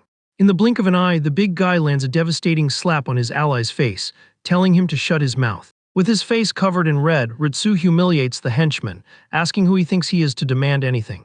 Grabbing his ally's face, the North Wing boss tells the guy to handle the problem himself if it bothers him so much. The henchman is violently shoved, feeling absolute dread at the big guy's strength. Sweating cold and scared to death, the thug cries, begging for forgiveness for the mistake. Ignoring the apologies, Ritsu's monstrous hand squeezes his face even harder. Keeping up the cruelty, the boss warns that patience is needed, since too many fatal accidents in a row would raise suspicion. Laughing wickedly, he plans to let the fighter live 1 more year just to give him a taste of true terror. Ritsu's expression turns demonic, as he promises to turn the young man's life into a living nightmare. Back in the yard, the dark clouds begin to part, letting the sunlight illuminate the reformatory. Totally exhausted, Amamori drops the weight on the ground, calculating that there are still 15 sandbags left. The fighter crosses his arms, noticing there are 10 minutes left and the rookie is definitely going to fail. Even so, Shin mentally admits that the brat's effort was way beyond what he expected. However, he concludes that the boy's weakness would prevent him from keeping up with the heavy pace of the training. Standing in front of the wet bag, Amamori takes a deep breath, asking if the young man was very disappointed. Overcome with sadness, the boy confesses that failing makes sense since he never had a talent for anything. Too tired, he trips over his own feet, figuring that the whole thing was just a cruel joke by the fighter. Totally exhausted, Amamori laments over the things he simply cannot do. Carrying the weight on his back, he thinks that maybe it is much better not to even try. At that, Shin approaches and calmly asks if the boy is giving up. Laughing at the rookie's face, the bald aggressor claims that this is probably the best thing to do. The thug tells the brat to just wag his tail for him, exactly like Tamiya used to do. Calling the boy a failure just like his own mother, the aggressor complains that his reputation was totally ruined because of him. Hearing those words makes Amamori grip the fabric of the sandbag very tightly. Taunting him even more, the fighter asks what the problem is, and if the bald guy actually hit the nail on the head. Shin questions if the rookie wants to be like him, and tells the kid to take a really good look in the mirror. With his eyes gleaming with pure rage, the brat mutters quietly that this isn't true. Without stopping the insults, the bald guy tells him to admit he's useless and just sit down to wait for his own end. Letting out a sick laugh, the aggressor calls the victim trash and tells him to just perish already. But the humiliation reaches its limit and Amamori cries, stating he is not a piece of garbage. In a desperate yell full of fury, the boy demands they stop underestimating him like that. Surprised by the explosive reaction, the dark-haired young man just murmurs curiously, watching the scene. Lifting the heavy bag, the rookie warns that if he is going down, he is going to fight to his absolute limit. He swears with all his might that he is going to change, guaranteeing he doesn't want to have any regrets even if it takes him out. Seeing the brat's determination, Shin gives a small smile, finding his attitude interesting. As the boy resumes running with the weight, the fighter mentally admits that this is not bad at all. Without losing his pace, Amamori tosses another sandbag right onto the pile in the middle of the yard. Panting and almost out of strength, he leans on the mountain of weight, trying to catch a bit of his breath. Focusing on the goal, he realizes there are less than 10 bags left and guarantees he will finish the challenge. However, the fighter notes that the situation has become dangerous, realizing the kid's body has reached its limit. Worried, Shin orders the boy to stop immediately, stating that it's already been enough. Ignoring the command, Amamori refuses to stop, saying he needs to prove his worth. Driven by the survival instinct, he screams that he needs to stay alive no matter how. Walking toward the brat, the dark-haired young man demands he knock it off right now. Seeing the boy's critical state, Shin warns he will end up perishing if he keeps going at that pace. Noticing that the kid isn't listening to anything anymore, the fighter concludes he will have to stop him by force.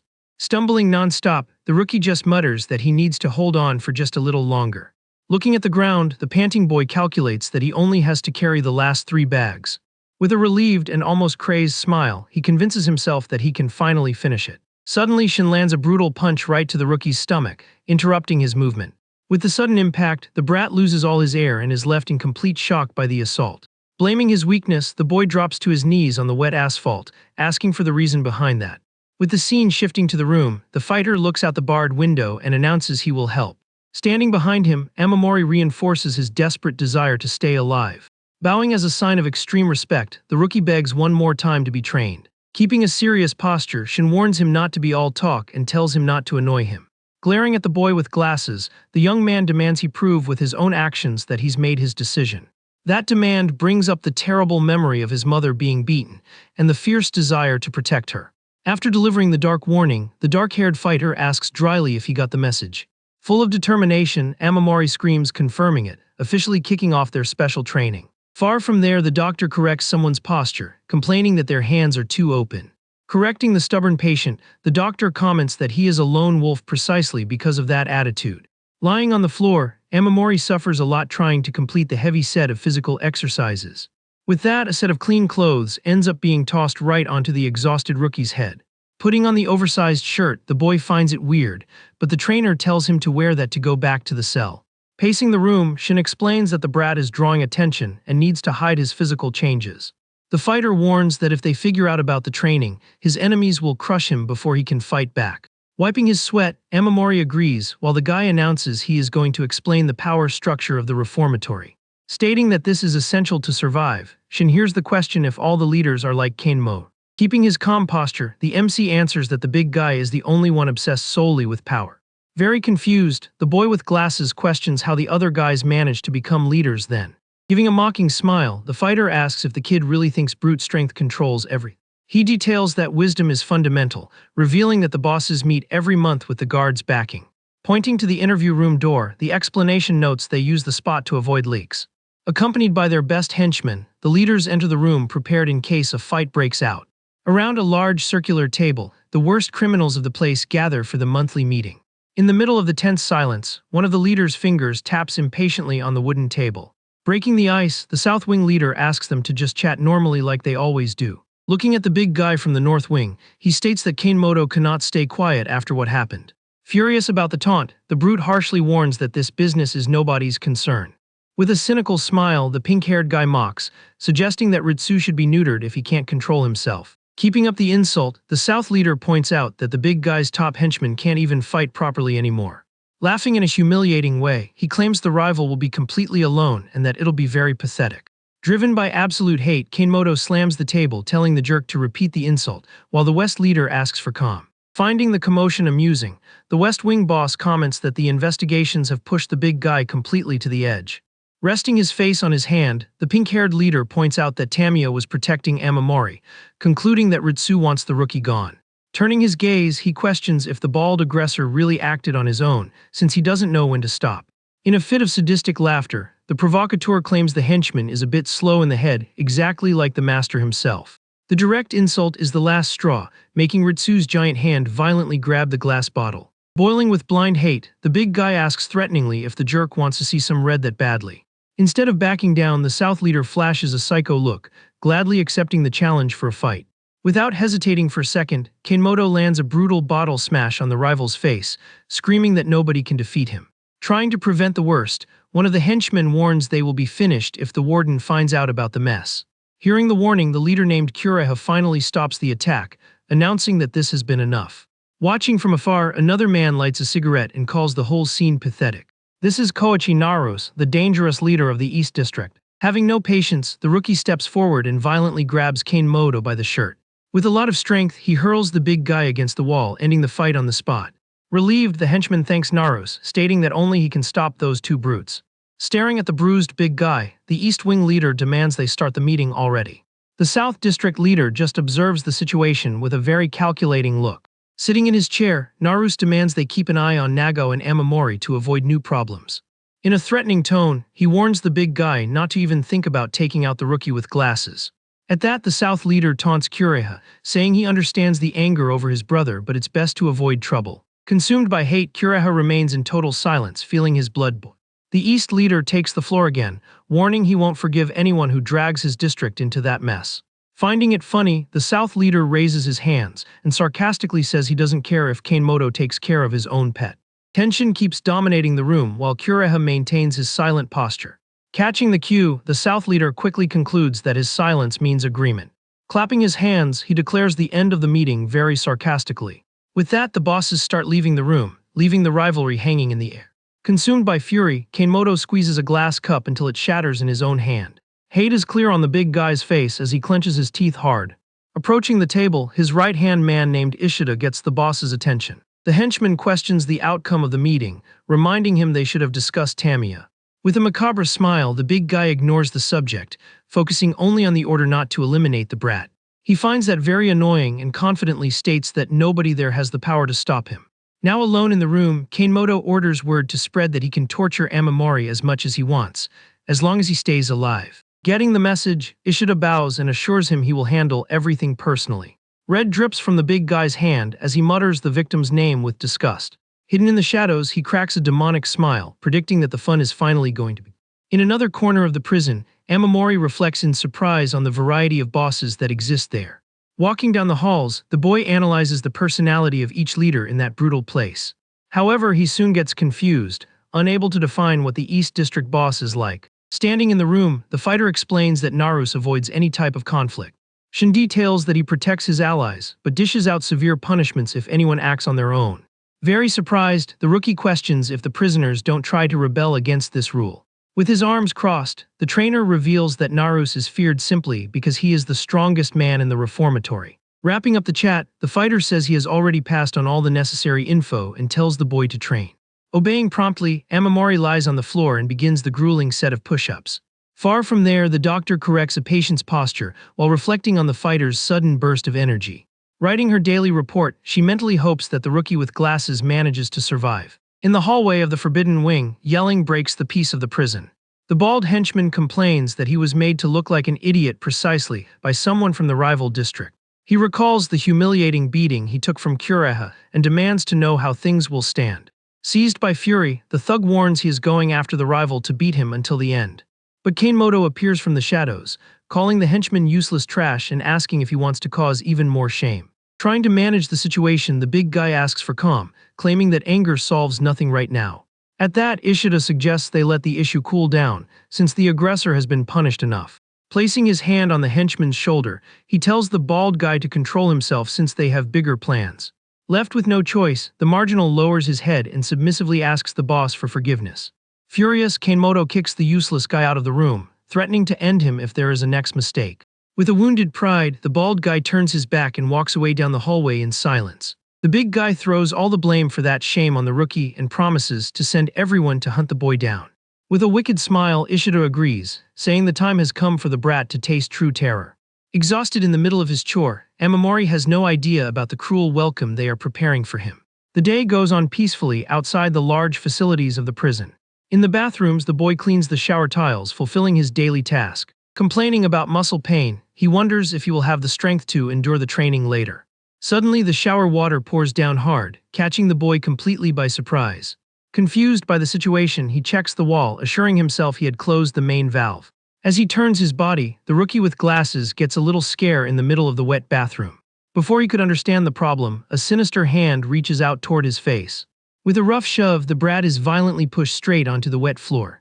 A group of thugs surrounds the victim, warning they are just following the boss's orders to take very good care of him. With his head stuck in the bucket, Amamori hears the taunt that he must be tired from the work. Drowning the boy with no mercy, the cowards tell him to hydrate while laughing at the torture. Later, the hellish routine continues to the reformatory's laundry room. Pushing a heavy cart, the rookie tries to hand over the dirty clothes to the other prisoners. But the young man is completely ignored by the group, who just crosses his path in silence. Not understanding the treatment, he just keeps walking alone with the heavy load. Suddenly, two thugs attack him from behind in the middle of the laundry room. Grabbed by his uniform, the boy lets out a scared scream as he is hurled away.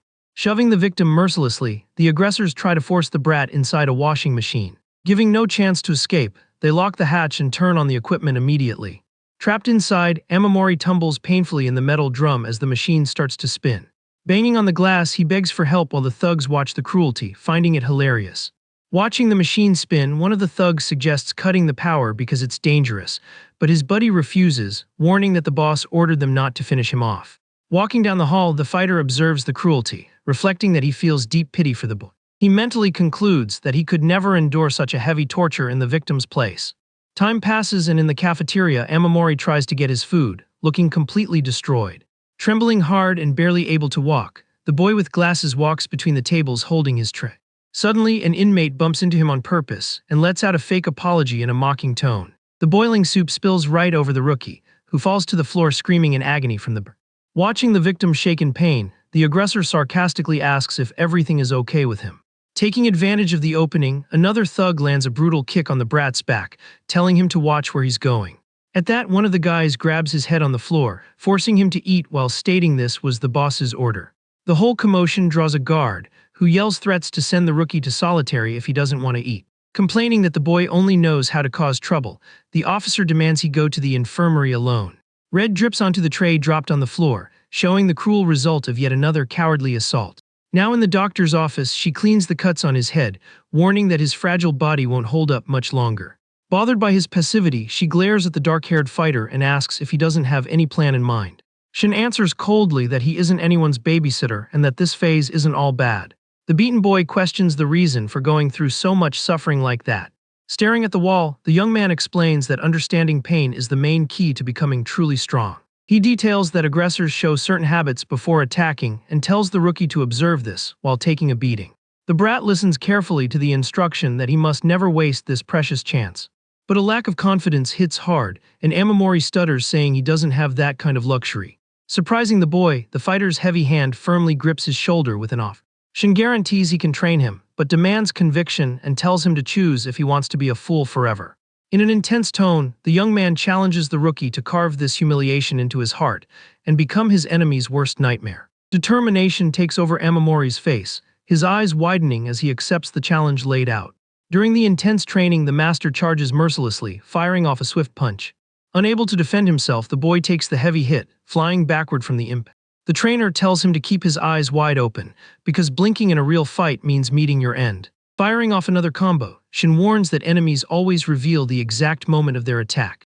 The punch grazes the rookie's face as he receives the order to identify these signs. Focused to the max, the boy listens to the order to analyze and memorize every enemy movement. Using his newly acquired reflex, Amamori finally manages to dodge a direct attack. Stopping his hand inches from his face, Shin warns that a real fight is still impossible because he's too slow to dodge. The rookie pants heavily from exhaustion, hearing that taking a beating is essential so he doesn't forget the lesson. Giving a little pat of encouragement, the fighter tells the boy not to waste opportunities. Putting on his shirt, Shin announces he has things to take care of and tells him to keep up the exercises alone. Before leaving, the trainer looks over his shoulder and praises the brat's effort in training. With pure relief, Amamori hears that he is no longer considered just a useless loser. Now walking down the prison hall, the dark-haired young man counts his own steps calmly. In the infirmary, the doctor asks if the fighter is really going to stick with the plan and asks him to go easy. The guy replies coldly that going easy on the boy now wouldn't bring any benefit at all. He explains that the current method is too risky, and the rookie needs to learn to defend himself on his own soon. Returning to her computer, the doctor warns that the kid will be ruined if he gets caught and fears he will break under the pressure. Shin keeps a confident expression, guaranteeing that the boy with glasses isn't that weak. Confident in his apprentice's potential, he states that he believes in the brat the same way she believes in him. In his cell, Amamori strains his own vision, trying not to close his eyes even when they are very irritated. Splashing water on his own face, he trains his focus to be able to track fast objects in the middle of combat. The torture of keeping his eyelids open makes his eyeball become completely red and sore. In the prison hallways, the boy keeps taking heavy beatings from cowardly thugs. Even while taking a massive beating, he doesn't close his eyes for a single second, feeling that he's finally getting the hang of it. Hitting a target that doesn't react frustrates the aggressors, who complain about the lack of fun while the guards ignore everything. During the meal, the other inmates think about placing a bet on how many punches the brat is going to take that day. One of the thugs interrupts the joke, asking if the group forgot about the big event of the day. In the darkness of solitary confinement, a macabre figure waits for the moment to finally be unleashed. Surrounded by crushed bugs, the mysterious inmate shows he is at the absolute peak of his stress. The psycho's expression becomes terrifying, making it clear that he is dying to cause a massacre. The sun lights up the barbed wire of the main yard, announcing that the prisoner's free time has begun. The thugs whisper in fear as they watch the bizarre figure walk calmly across the grounds. Under the guards' warnings not to cause trouble, Kaioyama walks freely through the facilities. Completely out of his mind, the maniac displays a sadistic look, not caring at all about the rules of the place. Noticing the isolated rookie in the corner, the twisted criminal points his finger, catching his attention. Walking up to the victim, Kaioyama suggests a fight in a totally sick and casual manner. The circle forms quickly, with the prisoners commenting that the guy is completely crazy, even if he isn't that strong. In the prison's memories, the psycho is known for choking his enemies and brutally tearing off parts of their bodies. Keeping a sinister collection of eyeballs in glass jars, he carries the terrible title of collector. Kaioyama introduces himself politely and soon reveals his truly evil nature. With a crazed look, he politely asks for the brat's left eye, suggesting they pretend it was an accident. Amamori's eyes widen, taking an absolute shock at the bizarre and terrifying proposal. The lack of response annoys the maniac, whose face darkens as he gets ready to commit yet another atrocity. Charging like a wild animal, the aggressor announces he is going to rip the eye out by force. The crowd goes wild, starting a betting pool with minimal chances of victory for the rookie with glasses. In a dangerous move, the maniac unleashes a tearing strike, but the boy manages to jump back just in time. Panting from the scare, Amamori feels his heart race after having narrowly escaped the fatal attack. Excited by the dodge, the psycho shows great pleasure in cornering a prey full of energy. Kaioyama lowers his stance like an aggressive beast and prepares to attack the boy for real this time. Remembering his training, Amamori hears his master's voice telling him to watch very closely. The instruction continues, demanding the boy identify the pattern in the middle of the fight. To do that, he needs to focus and find the opponent's habit during the aggressive charge.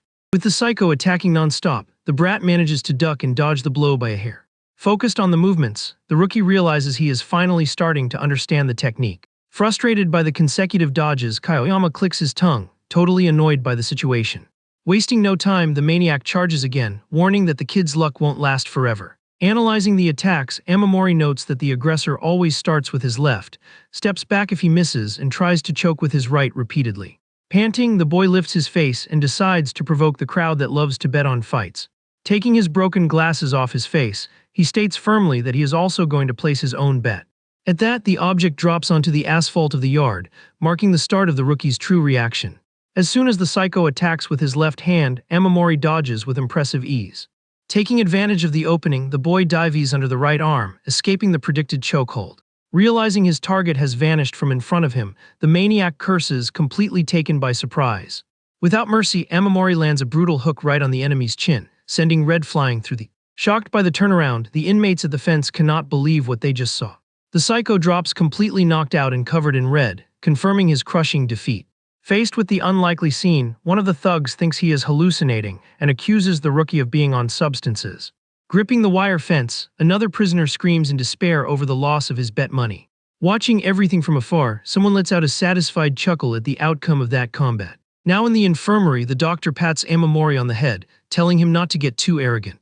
In a scolding tone, she warns that it wouldn't have been a surprise at all if he had ended up gone in the yard. Bandaged up on the stretcher, the boy confesses that not even he expected to win, just wanting to get out of there alive. However, sadness hits when he holds his completely destroyed glasses that his mother had bought. The sound of the door catches the brat's attention, seeing Shin enter and ask if the bandaging is done. The dark-haired fighter walks calmly into the medical office. Showing deep gratitude, Amamori bows, saying the victory was thanks to him, but the master downplays the achievement. Shin explains that the opponent didn't know how to fight and warns that things will get worse with the remaining enemies. Without warning, the young man tosses a small package toward the rookie, who catches it quickly. Maintaining a serious posture, the trainer says that is a gift to celebrate his first victory. Turning his back, the master warns that training will get harder and that the boy needs to become a wild hound to earn respect. Organizing the medicines, the doctor grumbles that the guy should at least praise the boy in a moment like this. Checking the gift, the rookie realizes he got contact lenses to replace his broken glasses. Suddenly, the doctor remembers an important detail and walks over to her own desk. Grabbing a thermos from her bag, she hands it to Amamori and tells him to open it. She says she got a call on her way to work and was almost late because of that detour. As soon as he uncaps the container, the boy's eyes widen in absolute shock. Inside, he finds a generous portion of spicy rice balls made by his own mother. In a friendly tone, the woman reassures the boy, stating that his mother seemed to be doing great. Holding the chopsticks, the brat just murmurs, calling out to her with a choked-up voice. His mind travels to the past, remembering when he was a child and felt happy seeing his mom cook. In the warm memory, she announced the food would soon be ready while he showed all his love for the dish. Brought back to reality, thick tears start dropping right onto the hot food. Chewing the food with longing, the boy cries compulsively, stating that the flavor is still wonderful. Curious and moved, he asks how the doctor found that out, and she asks not to be seen as just a doctor.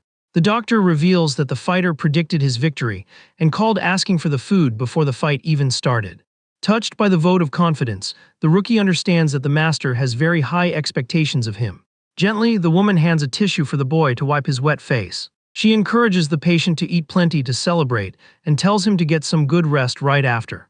Chewing firmly, Amamori nods, fully aware that the next day's training will be hellish. Far from there, the psycho's battered face is smashed violently against the floor of a storage room.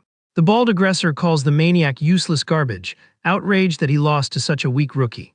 Spitting a puddle of red, Kaioyama is not intimidated and starts laughing, finding the whole situation excellent. Flashing a terrifying expression, the loser praises Amamori, stating that he wants to get to know the brat much better. Furious at the guy's madness, the bald thug lands a brutal kick, questioning the reason for his mockery.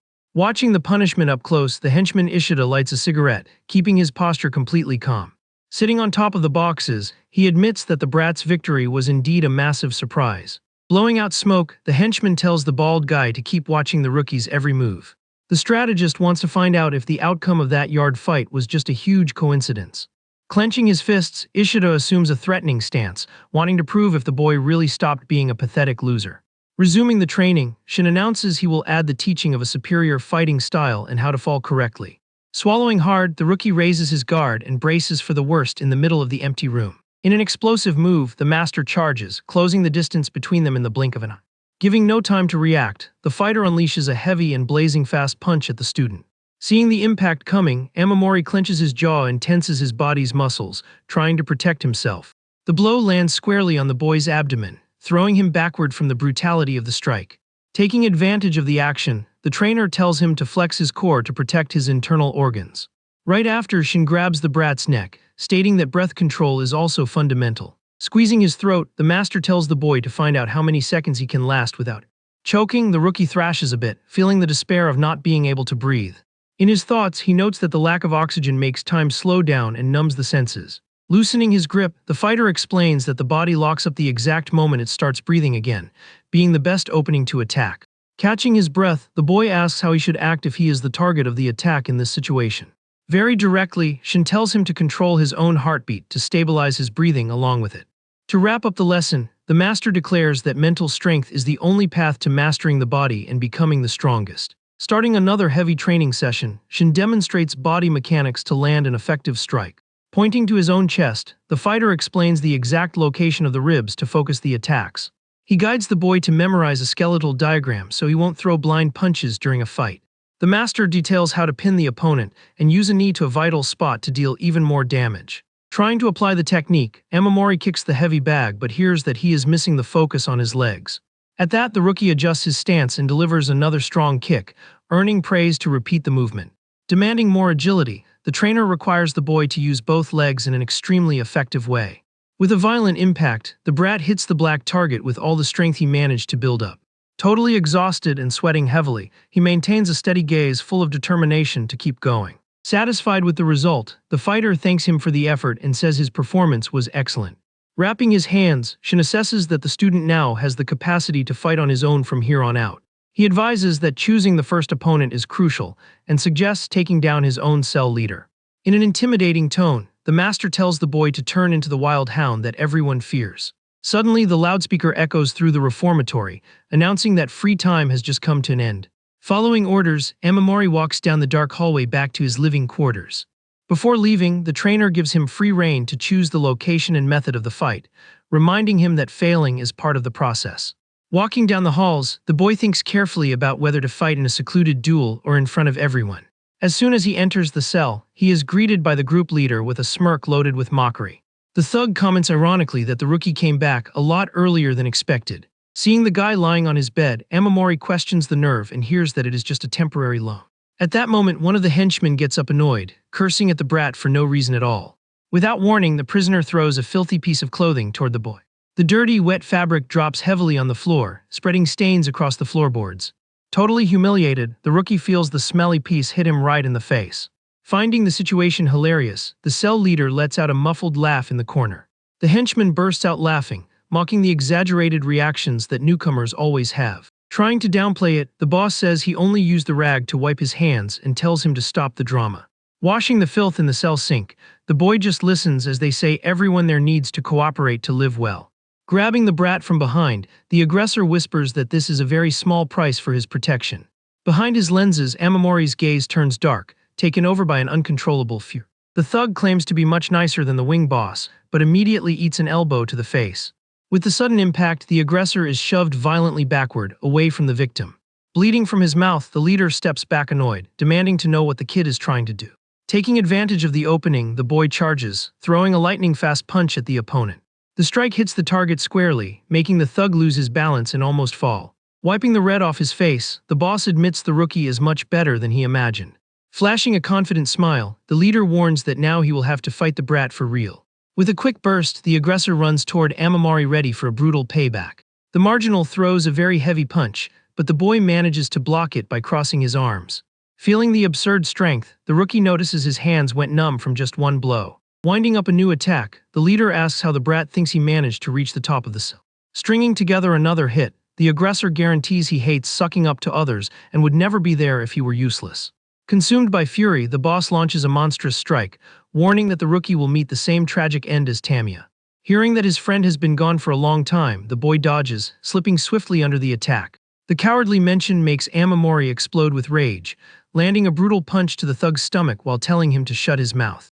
Wasting no time, the boy grabs his opponent's wrist with absolute firmness. Twisting the joint without pity, the rookie warns him never to dare insult his departed friend again.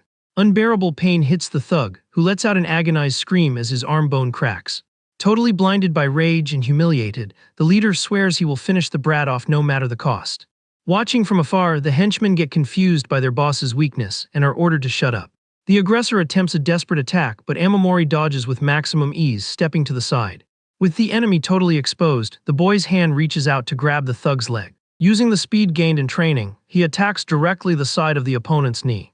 The doctor's memory flashes by, reminding him that a strong impact on joint ligaments causes intense pain. Focused on the medical tip, the rookie lands a surgical kick right on the weakest point of his opponent's leg. Unable to withstand the structural damage, the leader completely loses the balance of his own body. The thug plummets toward the floor, unable to put up any defensive reaction in time. With a loud crash, the aggressor's body collides violently against the hard floor of the cell. Capitalizing on the clean knockdown, Amamori jumps on top of his enemy, readying his fist to finish the combat. Recalling Shin's tips, the boy pins the target down, ready to attack vital points and break his will to fight. Crushed on the floor, the cell boss spits a lot of red, letting out a grunt of pure pain. Seeing defeat approaching, the henchmen panic, knowing they will be screwed if their leader loses. In a desperate move, the long-haired prisoner runs up to hit the rookie in the back. But Amamori reacts instantly, turning his body and delivering a straight punch to the intruder's stomach. The henchman curls up completely, holding his belly while trying to bear the mind-numbing pain of the blow. Terrified, the other thug raises a metal basin, ready to crush the boy's head from behind. With a bright, lethal glare, the brat turns his face, asking dryly if he also wants to take a beating. Frozen with dread, the henchman drops the object and stutters, saying he was just passing through. At that, the defeated leader crawls sneakily, trying to reach a weapon hidden in his own clothes. With his face disfigured, the marginal glares at the rookie, calling him a massive idiot. The boss lunges with a sharpened toothbrush, wanting to know if no one taught him to never drop his guard before it's over. In an impressive reflex, the boy dodges the makeshift blade, which flies by splashing red through the... Grabbing the enemy's armed arm, Amamori intercepts the strike while hearing the aggressor tell him to perish. With zero pity, the boy disarms the thug, slamming his wrist hard against the floorboards. Completely engulfed by a terrifying aura, the rookie coldly declares that the boss is the one who will meet his end. With a swift motion, Amamori pulls his opponent's arm, completely breaking his posture. Giving no chance to react, the boy lands a devastating punch right to the cell boss's face. With the violent impact, the bladed toothbrush drops harmlessly onto the concrete cell floor. Holding the thug by his shirt, the rookie shows that the fight has already been totally decided. Completely knocked out, the aggressor collapses face first onto the floor, forming a puddle of red. Panting, the boy stares at his fallen enemy while trying to catch his breath after the intense bout. Shocked by the scene, one of the henchmen mutters in fear that their boss just lost. Grabbing the defeated man by his hair, Amamori firmly announces that from now on, he is the new leader. Night falls over the reformatory, leaving the hallways dominated by absolute silence. With a flashlight in hand, a guard patrols the area, yelling that lights out is in 10 minutes. Obeying the order, the inmates in the cell start getting ready for sleep while the rookie remains standing. Clenching his own fist, the boy feels the adrenaline of victory still rushing through his veins. In his thoughts, he seems completely surprised that he actually won the fight. Walking past him, one of the thugs asks the rookie to get out of the way. The other henchman agrees that he went overboard with the beating, but accepts that those are the rules of the place. The long-haired henchman warns him not to get comfortable, because the nail that sticks out gets hammered. Ignoring the threat, Amamori asks what happens to a cell leader when he is defeated. Surprised by the question, the thug asks if the rookie is really worried about that piece of trash. He explains that the fate of a loser is miserable, and warns that the boy will be the target of many challenges from now on. The rookie stands silently in the dark, just processing the new danger he is going to face. Suddenly, the cell light goes out, and the guard demands everyone go to sleep immediately. Lying in bed, Amamori reflects tensely on what will happen when the former boss returns. He recalls the reformatory's power structure, and concludes his next opponent will be the wing general. Sitting on the edge of the bed, the boy swears to himself that he needs to get much stronger for Masaki's sake. Lying back down, he admits he is still far from perfect and needs to learn a lot more from Shin. Meanwhile, silence completely dominates the dark corridor of the cells. Calm and mysterious footsteps break the peace of the place. Shining his light on the bars, the guard does his night rounds through the prison wing. Inside one of the cells, an inmate passes a small paper note through the bars. The one receiving the message is the dangerous general, who waits in the shadows of his cell. Reading the note, the general mutters coldly that the former cell leader ended up losing the fight. Crumpling the paper, he curses his defeated ally as a useless loser. Clenching his fist tight, the inmate concludes that the rookie is finally baring his fangs.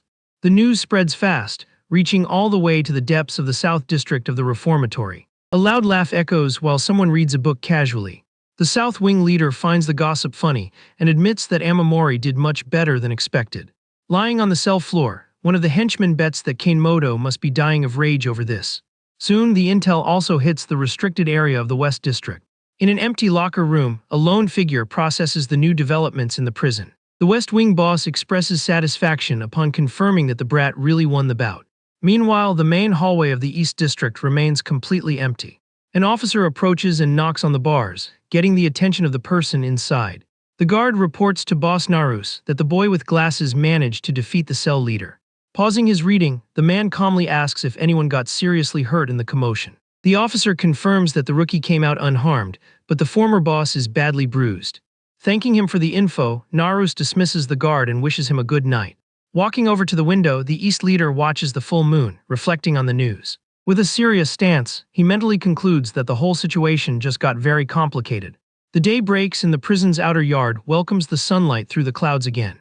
Inside the cafeteria, the prisoners gossip endlessly about the rookie's crushing victory. Eating alone, Amamori notices the reaction is different and figures it was because he attacked someone in the hierarchy. Suddenly, the West Wing boss approaches the table, asking if that is really the boy. Sitting across from the brat, the man introduces himself in a friendly manner as Shusuke Kazami. He reassures the rookie by claiming to be Kanemoto's friend and questions the boy's nerve to walk around there. Laughing, the boss says the big guy would be furious at that scene and asks what the brat wants there. Kazami reveals that Kanemoto swore not to let the boy escape, but offers help because he sees potential in him. Confused by the sudden offer, Amamori stops eating and asks what he means by that. The leader proposes protecting the rookie in exchange for him acting as a private spy inside the wing. With the boy quiet, Kazami guarantees he can easily do this since he's one of the big bosses. But Amamori isn't intimidated and turns down the proposal directly, with no beating around the bush. Surprised by the refusal, Kazami asks if the brat really thinks he can stand up to Kanemoto all by himself. The boy shoots back that if a boss is seeking help from a marked target, it's because he has no strong allies. Furious at the insult, the leader yells, asking what a useless kid could do alone before being eliminated. Seized by anger, the man slams his hand with great violence on the cafeteria table. Losing his patience, Kazami tells the rookie to fend for himself and walks away outraged. Watching the scene, the inmates whisper that the boy is too arrogant for challenging a big boss. One of the henchmen tells someone to inform leader Kureha that the brat rejected the alliance, and his partner quickly agrees. Going back to eating, Amamori wonders why he's getting so much attention for taking down a simple cell leader. From afar, a blonde inmate cannot believe that the crybaby boy actually won a fight. Walking down the hall, the rookie is evaluated by the blonde, who concludes that the victory of that piece of trash is a massive event. After lunch, the boy keeps walking entirely alone through the prison's empty hallways. Suddenly, heavy footsteps block his path, forcing the rookie to stop in his tracks. The tall figure introduces himself politely, noting that this is the first time they meet. Taking a drag of a cigarette, the man reveals he is Koichi Narus, the powerful boss of the East District. With that, the mood in the reformatory gets even more tense, with the bars reminding everyone of their captivity. Alone in the hallway, Amamori stops for a moment, deep in thought. But suddenly, a violent shove hits his shoulder with intense force. Regaining his balance, the boy looks up as he hears someone call his name. Smiling grimly, Ishida announces he finally found the target he was looking for. The rookie asks if the man wants something, maintaining a very tense posture. Irritated by his boldness, a henchman tells him to shut his mouth because he's talking to Boss Ishida. Processing the info, the boy concludes that this is definitely Kanemoto's doing. The leader reveals that the guy defeated in the cell was his ally, making the rookie understand everything. Finding the situation amusing, Ishida sneers, asking if the brat really plans to put up a fight. Wasting no time, the boss orders his thugs to give the boy a very warm welcome. In a quick reflex, Amamori jumps back, dodging the enemy's first lunge. Taking advantage of the opening, he lands a fast, powerful punch right on an aggressor's face. However, a piece of wood cuts through the air in a surprise and highly violent attack. The boy manages to block it with his arm, but feels immense pain from the brute impact. Unable to defend himself from the next blow, he eats a straight punch to the side of his face. With his guard completely open, the brat takes another heavy hit amidst the chaos. Stringing the attack, the blonde henchman sinks his fist right into the boy's stomach. The impact throws Amamori backward, while red begins to trickle from his mouth. Giving no room to breathe, a brutal knee strikes the rookie with extreme violence. Fallen on the floor, he curses mentally while the aggressor laughs at his weakness. With that, the thug grabs the defenseless boy, winding up another cowardly strike. Shoving without pity, the marginal smashes the brat's face against the hallway floor. Watching it all from the front row, Ishida asks how it feels to be powerless against just two guys. The leader points out that defeating the cell boss only made him a small fish in a tiny pond. Crouching near the victim, the man confesses to being generous, but he does not forgive anyone who humiliates him. Smiling sadistically, Ishida declares that it is only fair to get payback for becoming a laughingstock. The henchmen pull the battered boy up by his arms while the boss stands back up. Turning his back, the leader tells his allies to have as much fun as they want with the target. Bearing the pain, Amamori tries to stand back up, frustrated by the absurd difference in strength between them. The rookie laments not knowing how to handle multiple enemies and wonders if the top is unreachable. Walking with plenty of difficulty, the boy wipes the red from his own face. In the hallway, some inmates stare at him, but the rookie just keeps on his way. Entering the cell, he finds Nago, the defeated former boss, sitting on the bed. Embarrassed, the man quickly turns his face away, trying to ignore the brat's presence there. Thoughtful, Amamori concludes the guy has pride and doesn't want to look at the one who ruined him. At that moment, one of the thugs shoots a glare of pure mockery at the former leader. Moving forward disrespectfully, the guy kicks the man on the floor, demanding he get up right now. The aggressor announces he needs to use the bathroom and tells the defeated guy to do what's necessary. Boiling with rage and humiliation, Nagao glares at the thug, clenching his teeth. In response, he takes a hard kick and hears the guy ask who he thinks he is. Laughing at the situation, the henchman reminds him that the former leader is nothing but a useless worm now. The marginal tells him to cool his jets, stating that this dirty job is his new duty. Consumed by shame, Nagao squeezes his eyes shut, trying to endure the drop in his own stead. Having no way to resist, the defeated man places his hands on the cold floorboards of the dirty cell. The henchman steps on his back, laughing loudly, and threatens to end him if he loses his balance there. Bothered by the scene, Amamori yells, demanding they stop that immediately. Without a second thought, the boy steps up and grabs the aggressor's shoulder firmly. Pulling the guy backward, the rookie tells him to take care of his own needs by himself. The other thug tries to argue using the rules, but Amamori says he doesn't care about that. Assuming the boss stance, he decrees the end of cowardly acts inside that. With a threatening glare, the brat dares anyone who is unsatisfied to try and take his spot. Intimidated by the boy's confidence, the thugs back down in total silence. Still on the floor, the former leader grumbles, finding the whole situation a massive idiocy. Furious, the man yells the rookie's name, grabbing everyone's attention in the cell. The defeated guy demands to know who asked for pity and claims he would rather perish than be treated like this. Challenging the henchman to a fight, he assures them he can take a beating now, but he will be laughing in the end. Using that as an excuse, the thug steps on his back again, declaring that everything is settled. Watching the bizarre scene, the rookie with glasses feels a massive frustration grow in his chest. The narrative then shifts to the closed door of the prison's infirmary. Inside, Amamori lands a punch loaded with rage right on the heavy bag. Throwing blows non-stop, the boy screams, asking why things are this way. The memory of the former leader surfaces, as the rookie laments just wanting to tear down those rotten rules. Hitting even harder, he suffers, trying to understand why nobody accepts a positive change. The sound of the door catches his attention, revealing the doctor's quiet arrival. Pausing his training, Amamori takes a deep breath and greets the doctor in surprise. She hands him a towel, commenting on the master's absence, and asks what made the boy so annoyed. Leaning against the sandbag, the brat hesitates a bit before starting to vent. With his head down, he explains the whole situation and claims his idea would improve everyone's life. The doctor clarifies that, as right as the attitude seems, to the inmates it destroys the only reality they know. Placing the towel on his shoulder, the woman advises that the only way to change anything there is to fight to the top. Agreeing with the doctor, the boy understands he will have to train hard, but laments the master's disappearance. Curious, she approaches the patient, wanting to know what the next step of that special training would be. After hearing that the focus is on fighting multiple opponents, the woman assures him that the solution for that is to run away immediately. In a swift move, the doctor simulates an attack, explaining that enemies drop their guard during a chase.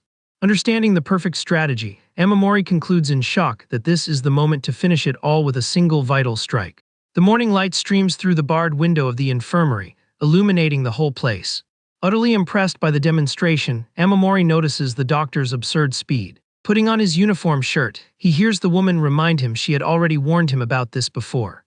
Straightening her own lab coat, the doctor reinforces that she isn't just a regular healthcare professional. She drops the subject, announcing that work hours have started and the boy will lose points if he is late. In an upbeat tone, the woman wishes good luck to the newest cell leader. Next, the scene cuts to a mop cleaning the dirty floor of the prison. Inside, inmates from the same cell do group chores to be evaluated by the guards. By accumulating a good amount of these points, the prisoners finally earn the right to get visitors. Because of this valuable reward, everyone takes the tasks very seriously so they don't miss their chance. However, the distribution of who does what ends up being controlled by the big bosses of each district. Flashing a sadistic look, Ishida Iji is revealed as the one in charge of managing the North Wing's tasks. In the hallway, the guard explains to Amamori that an individual mistake ruins the points for the whole set. Focused on his goal, the boy with glasses simply agrees to the given order. With zero patience, the officer yells, demanding everyone take the job seriously and not slack off. Walking along with the other prisoners, the boy proceeds calmly down the hall toward his chore. Full of hope, he figures he will be able to see his mom soon and wonders how she is doing. Right behind him, two thugs whisper about Ishida's plan and agree not to meddle in anything. The group arrives at their destination and the heavy metal door opens, revealing a room full of hot steam. Inside, the henchmen mock wickedly, announcing that the main target has finally arrived. Stopping the cart in the middle of the room, Amamori asks them to hand the sanitizing tray over to him. Without any warning, one of the inmates hurls the metal piece hard right onto the cart. The thug tells him to carry the tray, stating the object just came out of the oven and is boiling hot. Focused on finishing up quickly, the boy grips the bars tightly, ready to pull the load. But the wheels of the cart suddenly lock up completely on the room's floor in a suspicious way. Confused by the problem, the brat notices the equipment just stopped moving altogether. He asks to swap out the broken cart, but the aggressor lies, saying there isn't another one, and tells him to carry it by hand. The mood gets heavy in the room as the coward questions if the rookie can't figure the situation out on his own. Cleaning his ear with disdain, the henchman insists the load needs to be transported no matter what. Finding the victim funny, he asks if the boy is scared of the heat and claims to be very disappointed. Staring at the floor, the rookie concludes that those thugs are setting all this up on purpose. Losing his patience, the aggressor steps forward and violently grabs the boy's shirt. The coward fakes being attacked and yells that the brat's attitude will make everyone lose points. Putting on a ridiculous act, he calls out to his buddies, claiming the rookie went crazy and is assaulting others. Ishida appears in the middle of the commotion, asking what's going on and threatening to hit the boy. Surrounded by several inmates, the brat panics, trying to spot any guard nearby to help. Consumed by malice, the leader warns that the officers are on break and there's nobody to rescue him. Amamori realizes he fell into a very well-laid trap and accepts he cannot beat so many at once. The boss brushes off the disadvantage, saying the rookie should have been submissive from the start. Left with no other choice, the boy starts taking off his uniform shirt, keeping his head down. Immediately, a heavy hand brutally shoves the victim's head against the metal table. The henchman tells him to carry the boiling object with his bare hands if he doesn't want his face shoved into the steam machine. At that, the sound of heavy boots approaching ratchets up the tension in the room even more. Pressuring the boy, the cowards threaten to cook him alive if he doesn't hurry up with the job. Shaking with nerves, Amamori stretches his bare hands toward the extremely hot tray. Holding the boiling metal, the boy grits his teeth, feeling his skin burn brutally. Stumbling through the hallways, he hears the thug taunt him, telling him not to drop it so they don't have to do it over. The suffering goes on until he finally reaches the entrance of the prison's main cafeteria. With a heavy thud, the boiling tray is slammed directly onto the delivery counter. Totally exhausted, Amamori says he brought the load, and the person in charge approves the work on the spot. However, the inmate takes an absolute shock when he looks down and sees the boy's hands in raw flesh. Worried, the guy yells for the guards to take the injured brat straight to the infirmary. From afar, the officer just gives a thumbs up, clearing their exit from that sector. The thug proceeds to escort the wounded boy through the silent halls of the reformatory. Head down and in severe pain, the rookie walks, completely unaware he is heading toward the cold storage room. The guide suddenly stops in the middle of the path, changing the entire planned route. Finding this suspicious, Amamori stops and asks what the guy is trying to do with him there. Overflowing with evil, the thug sneers, saying the spot will serve perfectly for his treatment. More henchmen emerge from the shadows, announcing this is a direct order from Ishida and telling him to give up fighting. One of the allies thinks the plan is too cruel, but quickly swallows his words after being threatened by the rest of the group. Intimidating his hesitant peer, the coward asks if he wants to be the next to suffer the same torturous punishment. The equipment's control panel shows the brutal temperature hitting 60 degrees below zero. Ignoring the victim's desperate screams, the henchmen hurl Amamori hard right into the cold room. The thug tells him to shut his mouth, because no guard would ever show up in a freezing place like that. Dropping onto the icy floor, the boy hears that all this is just a special gift sent by Ishida. Without a shred of compassion, one of the attackers turns the pressure valve of the equipment from outside the room. A freezing fog blasts with force, dropping the room's temperature to a lethal level. Shaking from the cold, Amamori cries, admitting he was a complete idiot to believe in changing the system. Harsh reality hits the boy, confirming that brute strength is the only valid law in that nightmare without rules. Fighting off frostbite, he desperately tries to prop himself up on the metal pipes scattered across the floor. The rookie understands that if he doesn't accept these bloody orders, he definitely won't survive much longer.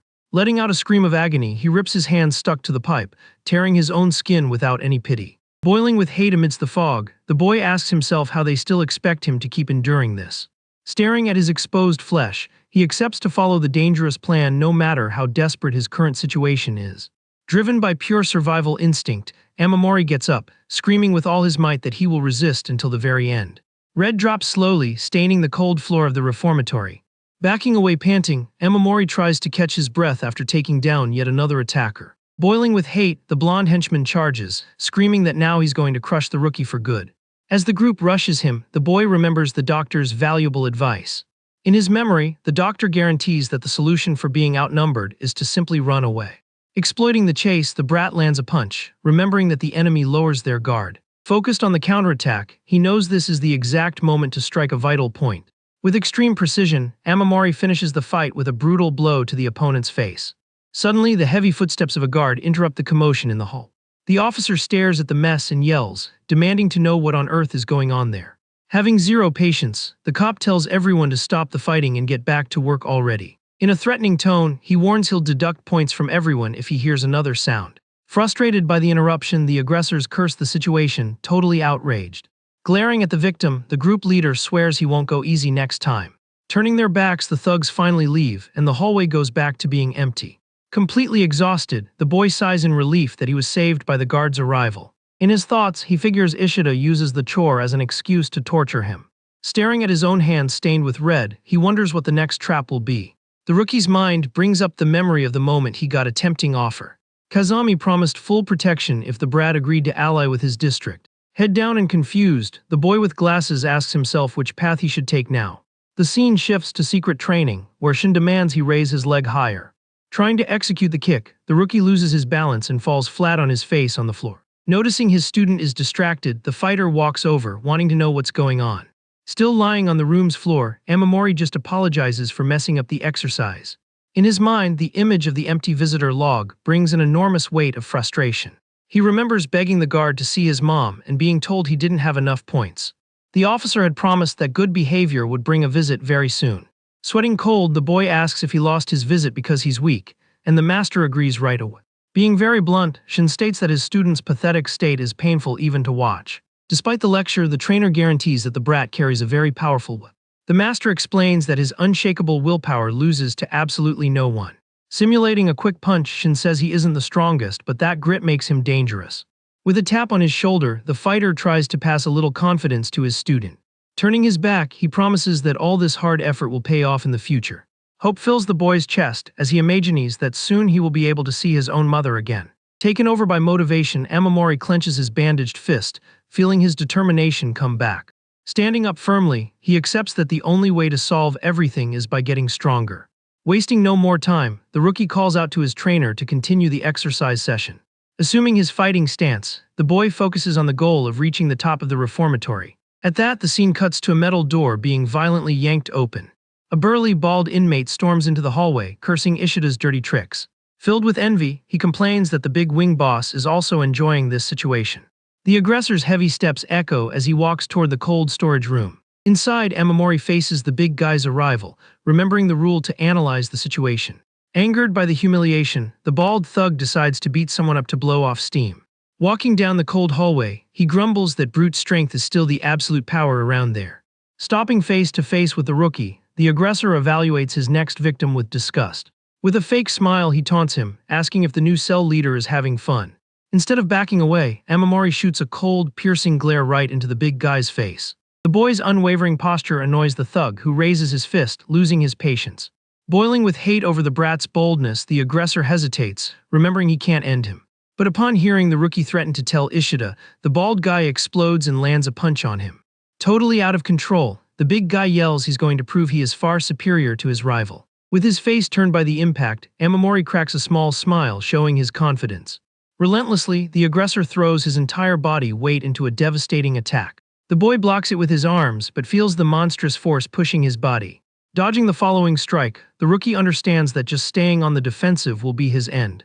Recalling Shin's lessons, he focuses on the enemy's jaw as the main weak point. With his strategy set, the brat plants his foot on the ground, preparing his counterattack. Charging brutally, the bald aggressor throws a heavy uppercut. Retreating right on time, Amamori knows he cannot give any opening for a counterstrike. The big guy insists with another heavy blow, but the rookie dodges nimbly, using fluid footwork. Realizing he missed his chance to hit back, the boy grits his teeth, frustrated by his mistake. Exploiting the slip-up, the thug cracks a macabre smile and grabs the brat's arm. Without a shred of pity, the bald guy lands a violent headbutt, wrecking the victim's face. The impact completely disorients Amamori, making the boy stumble backward dazed. Wiping the red from his mouth, he regains his posture and taunts, calling the big guy to fight. Boiling with hate from the mockery, the thug rushes in full speed to crush the cheeky kid. In an impressive reflex, the rookie slides under the aggressive attack. Protecting his defense, he uses his open hand to deflect the force of the next blow. Finding the blind spot, Amamori strikes the side of his opponent's knee with a powerful kick. Unable to support his own weight, the big guy loses his balance and plops down on the floor. Staring at the damage, the brat concludes that legs are the monster's true weak point. Getting up annoyed, the aggressor clicks his tongue, realizing he vastly underestimated his opponent. Furious over the previous counter, the aggressor screams at the top of his lungs, ordering his henchmen to take out the boy once and for all. Taking advantage of the tight space, Amamori runs desperately down the hall, trying to escape the violent attacks. At that, one of the henchmen charges, swinging a piece of wood straight at the rookie's head. With an impressive reflex, the brat dodges the fatal blow and strikes the opponent's arm. Without losing momentum, he chains a brutal straight punch to the face of the big guy, blocking his path. Panting and covered in red, the boy concludes it is completely useless to keep fighting so many opponents. Cornered in the hallway, he throws a quick glance around, searching the scenery for any chance to escape. Upon noticing the cold storage room door slightly cracked, the rookie realizes that's his only shot. Without hesitating a second, Amamori sprints through the area while the whole group chases right behind him. Seized by blind rage, the aggressor runs after him, asking if the kid really thinks he can get away from them. With a desperate shove, the brat finally manages to breach the completely dark room. Finding the useless attempt amusing, the henchman announces he is going to love playing hide-and-seek in that place. He finishes the threat by promising it's a deadly game, and it all ends as soon as the boy is caught. Slowly, the thug's heavy footsteps invade the closed-off environment, cutting through the silence of the room. Walking through the freezing mist, the aggressor calls the victim closer in a totally sadistic tone. Hunting for his target, the aggressor walks alertly through the thick mist, trying to find the hiding rookie. Suddenly, an overwhelming punch strikes the thug's face, catching him totally off guard in the darkness. Using the lack of visibility to his advantage, Amamori lands a powerful blow, bringing the heavy enemy down. Wasting no time to celebrate, the brat runs desperately back toward the room's exit. Fallen on the icy floor, the big guy curses in pain and quickly realizes he made a fatal mistake by walking in there. Panicking, he reaches out his hand, ordering the kid not to dare leave him locked. But Amamori ignores the threat and slams the heavy metal door with all his might to seal the exit. Trapped in absolute cold, the thug screams in hatred, swearing to send the boy straight to the depths of the underworld. Far from there, in the reformatory yard, gossip about the rookie's brilliant escape begins to spread. The inmates laugh hard, discussing how the boy locked the attacker up and left him screaming inside. Taunting a rival group, one of the prisoners mocks them, asking if they have thought out properly yet after that humiliation. Boiling with rage at the direct jab, the offended henchmen clench their teeth and glare furiously at their rivals. The humiliation goes on as the guys remind them that the wing boss is furious about their incompetence. Walking through the yard, two inmates discuss how the situation has become extremely dangerous for the rookie. They figure that the former leader will try to claw his way back to power at any cost, as night falls over the prison. In the middle of the night, hurried footsteps echo desperately through the dark hallways of the prison. Racing against the clock, Amamori thinks he needs to hurry if he doesn't want a tragedy to happen. At that exact tense moment, a firm hand violently grabs the rookie's shoulder from behind. Startled, the boy spins around, throwing a reflex punch, and demands no one try to get in his way. Upon recognizing the group of henchmen, he deduces in despair that they are all running toward his. Arriving at the spot, the brat with glasses faces a crowd completely blocking the entrance. In the middle of the group, Nagao demands passage, stating very arrogantly that he is still the true leader there. Hearing those words makes Amamori's gaze darken, feeling the heavy air of cowardly betrayal. However, the rookie is shocked to find the former defeated and badly beaten boss left on the dirty floor. One of the inmates quickly explains that the man took his frustration out on the others because he couldn't get to the brat. Sitting casually, Boss Narus questions the boy's presence and asks for his answer to the offer made earlier. The leader explains that the former boss's weakness allowed the boy to win, causing that pathetic rebellion. Narus reveals that Nagao begged Ishida for protection, but was tossed aside because he had no use anymore. Coldly, he points out that despair destroys people and highlights the fate of those who lose power in prison. The massive commotion draws the guards, who order the act to end and decide to drag the injured man out of there. Thrown on the floor and totally humiliated, the former leader just mutters, trying to come up with some excuse. Being grabbed forcefully, he screams in despair, swearing he didn't see anything and begging them to believe him. Having zero patience for the crying, the guard with the cap orders his colleagues to restrain the prisoner fast. Trembling with pure dread, the defeated man pleads for them to stop the action, claiming he can prove his innocence. As punishment for the yelling, the officer lands a violent blow, ordering the man to shut his mouth once and for all. The former chief's red begins to drip heavily, staining the clean floorboards of the hallway. Completely out of his mind, he holds something invisible, assuring Boss Ishida that it wasn't his fault.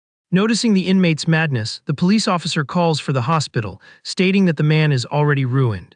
Outraged, the rookie questions the lack of punishment for the real culprits, and Narus agrees with the logic. The East boss concludes that this is exactly why they aim for the top, because the fall for the weak is always miserable. Offering a shortcut, the leader proposes the boy ally with him so he can see his mother without having to fight so much. But Amamori rejects the fake proposal, asking what would happen to his safety the moment he stepped out of that protection. In his thoughts, the boy recognizes he needs real power to protect his mom from Kanemoto's fury. Turning his back, he rejects the temporary peace and warns very firmly that he needs absolute power. Hearing the rookie's decided answer, Boss Narus just gives a slight smile, admiring that bravery. Boss Narus tells the brat to be very careful of retaliation, but leaves the door always open. Walking down the hall, the leader says goodbye, affirming that the offer will still stand if he changes his mind. The next day breaks sunny, and the prisoners gather in the large yard to enjoy their free time. Soon the guard's whistle cuts the air, announcing the end of the break and ordering the South inmates back to their cells. Amidst the dispersing crowd, a thug asks, completely annoyed, if Shibahara is also hanging around. Walking with authority, Kai Shibahara appears, the feared South Wing boss known for his violent crimes. Worried about the situation, a henchman tries to hold the big guy back, warning him that starting a fight there is madness. But the thug doesn't listen, bellowing that he's going to crush anyone who crosses his path. Ignoring his own team's warnings, the South Wing boss takes a threatening step toward the commotion. Boiling with hate, the aggressor swears to crush his rival today to prove his superiority to everyone. Going against expectations, Shibahara walks right past the guy, completely ignoring the cheap provocation. Showing not a shred of respect, he steps on the foot of the thug who is already at the end of his patience on purpose. Shooting a cold and deadly glare over his shoulder, the South District leader finally reacts to the uproar. Furious at the intentional stomp, the big guy yells, complaining that his rival just got his shoes dirty. Keeping his calm posture, Shibahara says the trick was pathetic and he has zero intention of fighting. Annoyed by the refusal, the henchman named Nagao declares that he wants to fight himself. Giving no chance to defend, the thug lunges and lands a swift punch straight to the rival's face. Watching the mess from afar, one of the allies yells desperately for Nagao to stop that right now. But the South Wing boss just wipes the red from his face, mocking that this will be special training until the very end. Driven by fury, Shibahara throws a monstrous punch that hits his opponent squarely. With the sudden impact, the thug is tossed backward while trying to absorb the blow. Seizing the opening, Shibahara chains a brutal knee directly to the enemy's face. However, Nagao tanks the damage and calls his opponent trash, his face totally covered in red. Violently grabbing the rival boss's shirt, the henchman shows off his true brute strength. Next, he hurls the leader's body against the ground with terrifying brutality. To finish the massacre, Nagao mercilessly stomps on Shibahara's head, who is lying on the asphalt. Flashing a sadistic smile, the aggressor mockingly asks if the South District is full of nothing but weak men. The insult hits the rival henchman's pride directly, making them complain indignantly about being underestimated. Consumed by blind hate, the inmates charge in, swearing to take the aggressor out and show the group's true power. At that, the reformatory guards rush in armed, screaming orders for everyone to back off immediately. A massive brawl explodes in the yard, with dozens of prisoners clashing in a violent fight. Bleeding in the middle of the circle, Nagao cracks a sick smile celebrating the chaos, while the guards' radios beep. The warning sound begins to echo from the loudspeakers spread across the reformatory walls. The emergency siren blares non-stop, reaching all the way to the waste disposal area door. Inside, a few inmates work organizing the materials in total silence. However, the piece is cut short when a superior walks into the room, ordering everyone to halt their work. The boss orders his henchmen to check what triggered the alert immediately. In another room, the fighter Shin finishes wrapping his hands while hearing the emergency alarm blare loudly. A cellmate announces he is heading out to find out the reason behind all that commotion. Outside, the siren keeps ringing loud, alerting the entire prison complex to the danger. The scene in the yard is devastating, with several inmates lying on the ground after the brutal clash. Completely out of control, Nagao keeps beating the fallen rivals, telling them all to meet their end. But suddenly, Shibahara gets up and lands a monstrous punch right to the aggressor's face. Ignoring the impact, the thug mocks his enemy's endurance and asks sarcastically if that was it. Feeling the disadvantage, the South Wing boss wipes the red from his face while cursing his opponent with deep hatred. Exhausted and furious, Shibahara tries to end the brawl, calling all his henchmen idiots. The guards finally push forward with weapons drawn, yelling orders for everyone to put their hands up and get on their knees. Even though he's beaten up, Nagao laughs hysterically, calling his rivals weak losers. Far from the mess, calm footsteps echo through the quieter hallways of the reformatory. Running into an ally, Shin is asked if he was there for the boy or just to watch the chaos unfold. The man warns that their plans are way too dangerous and asks not to drag the rookie into it. Keeping his cold expression, the MC replies simply that the choice was the brat's own. Bothered by the response, the ally shoots back, asking if that wasn't exactly what the master wanted too. Shin turns his back to leave, hearing the plea not to pull someone innocent down while there's still time. In a worried tone, the man begs him not to let the boy walk down that same dark path. Ignoring the warning, the fighter walks alone through the poorly lit prison hallway. In the training room, a fast and powerful punch cuts the air during daily practice. Watching Amamori's effort, the master asks if taking down Nagao brought him all that confidence. Panting, the boy admits the power gap is still huge and that he needs a ton of training to win fairly. The trainer reminds him that he started a serious problem with the former leader, but the rookie assures him that running away solves nothing. Smiling with determination, the brat states he needs to get stronger so he can manage to protect others. Staring at the floor, Shin mentally wonders if the boy is just naive or a complete idiot.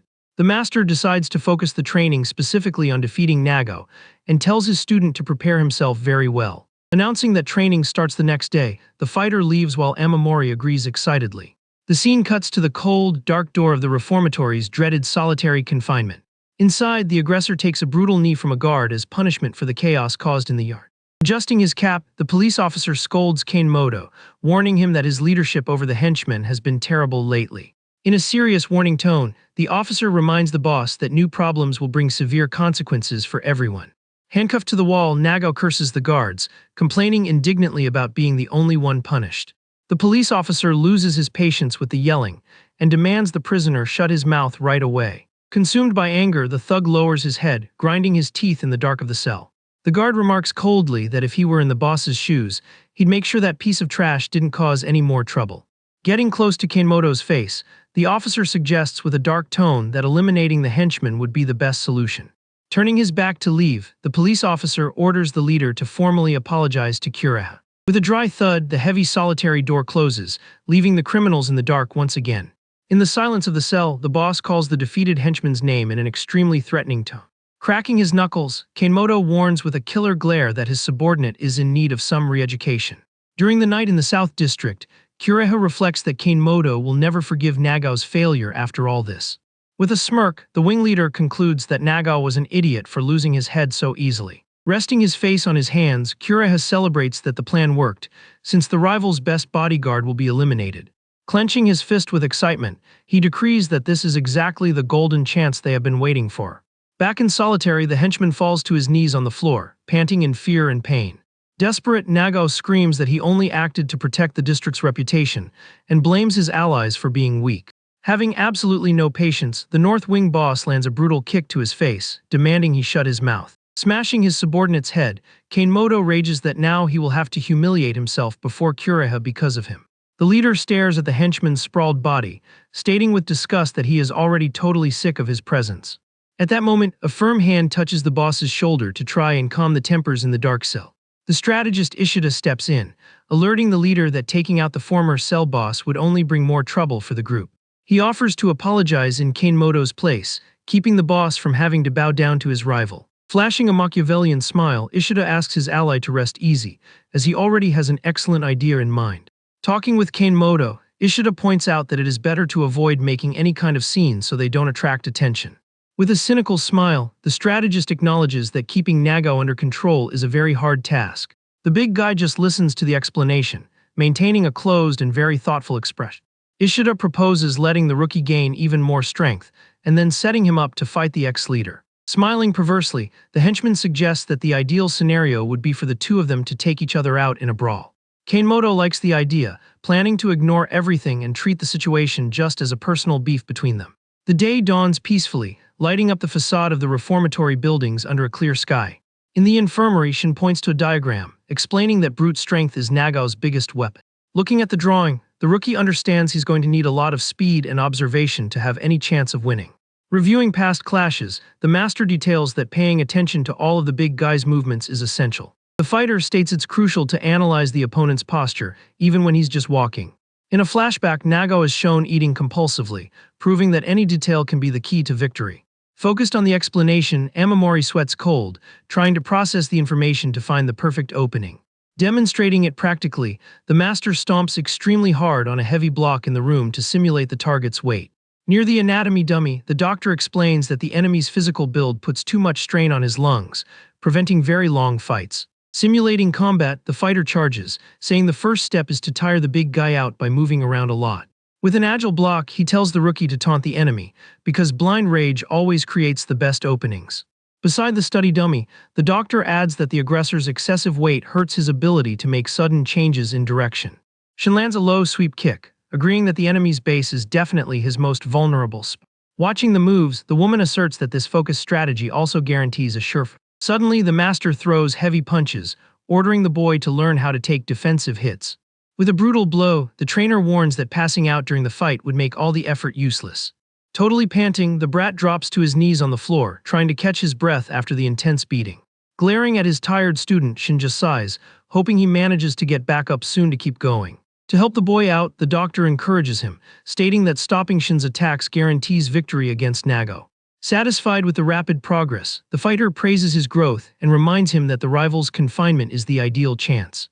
Sweating profusely, Amamori agrees, determined to use all his effort to boost his chances of winning the duel. The scene cuts to the facade of the prison building under the calm light of the late afternoon. Walking alone through the empty hallways, Shin heads on his way, keeping his expression calm and closed off. Soon after, the young man casually returns to the brightly lit environment of the medical office. Noticing the doctor's surprise, he just turns his face away, pretending not to understand her confusion. Without giving further explanations, the fighter advises the rookie to get some good rest and turns his back immediately. With a dry thud, the heavy door shuts as the fighter calmly walks out of the room.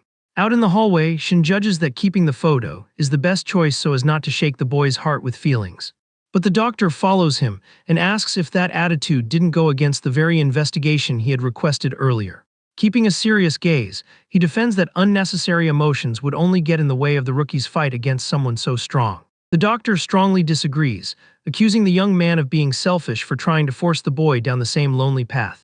During the night, the bright moon illuminates the quiet room through the thick iron window bars. The woman's harsh words keep echoing non-stop in the troubled mind of the fighter in the shadows. Brought back to the past, the dark-haired youth sees the battered body of someone tossed in the middle of the street.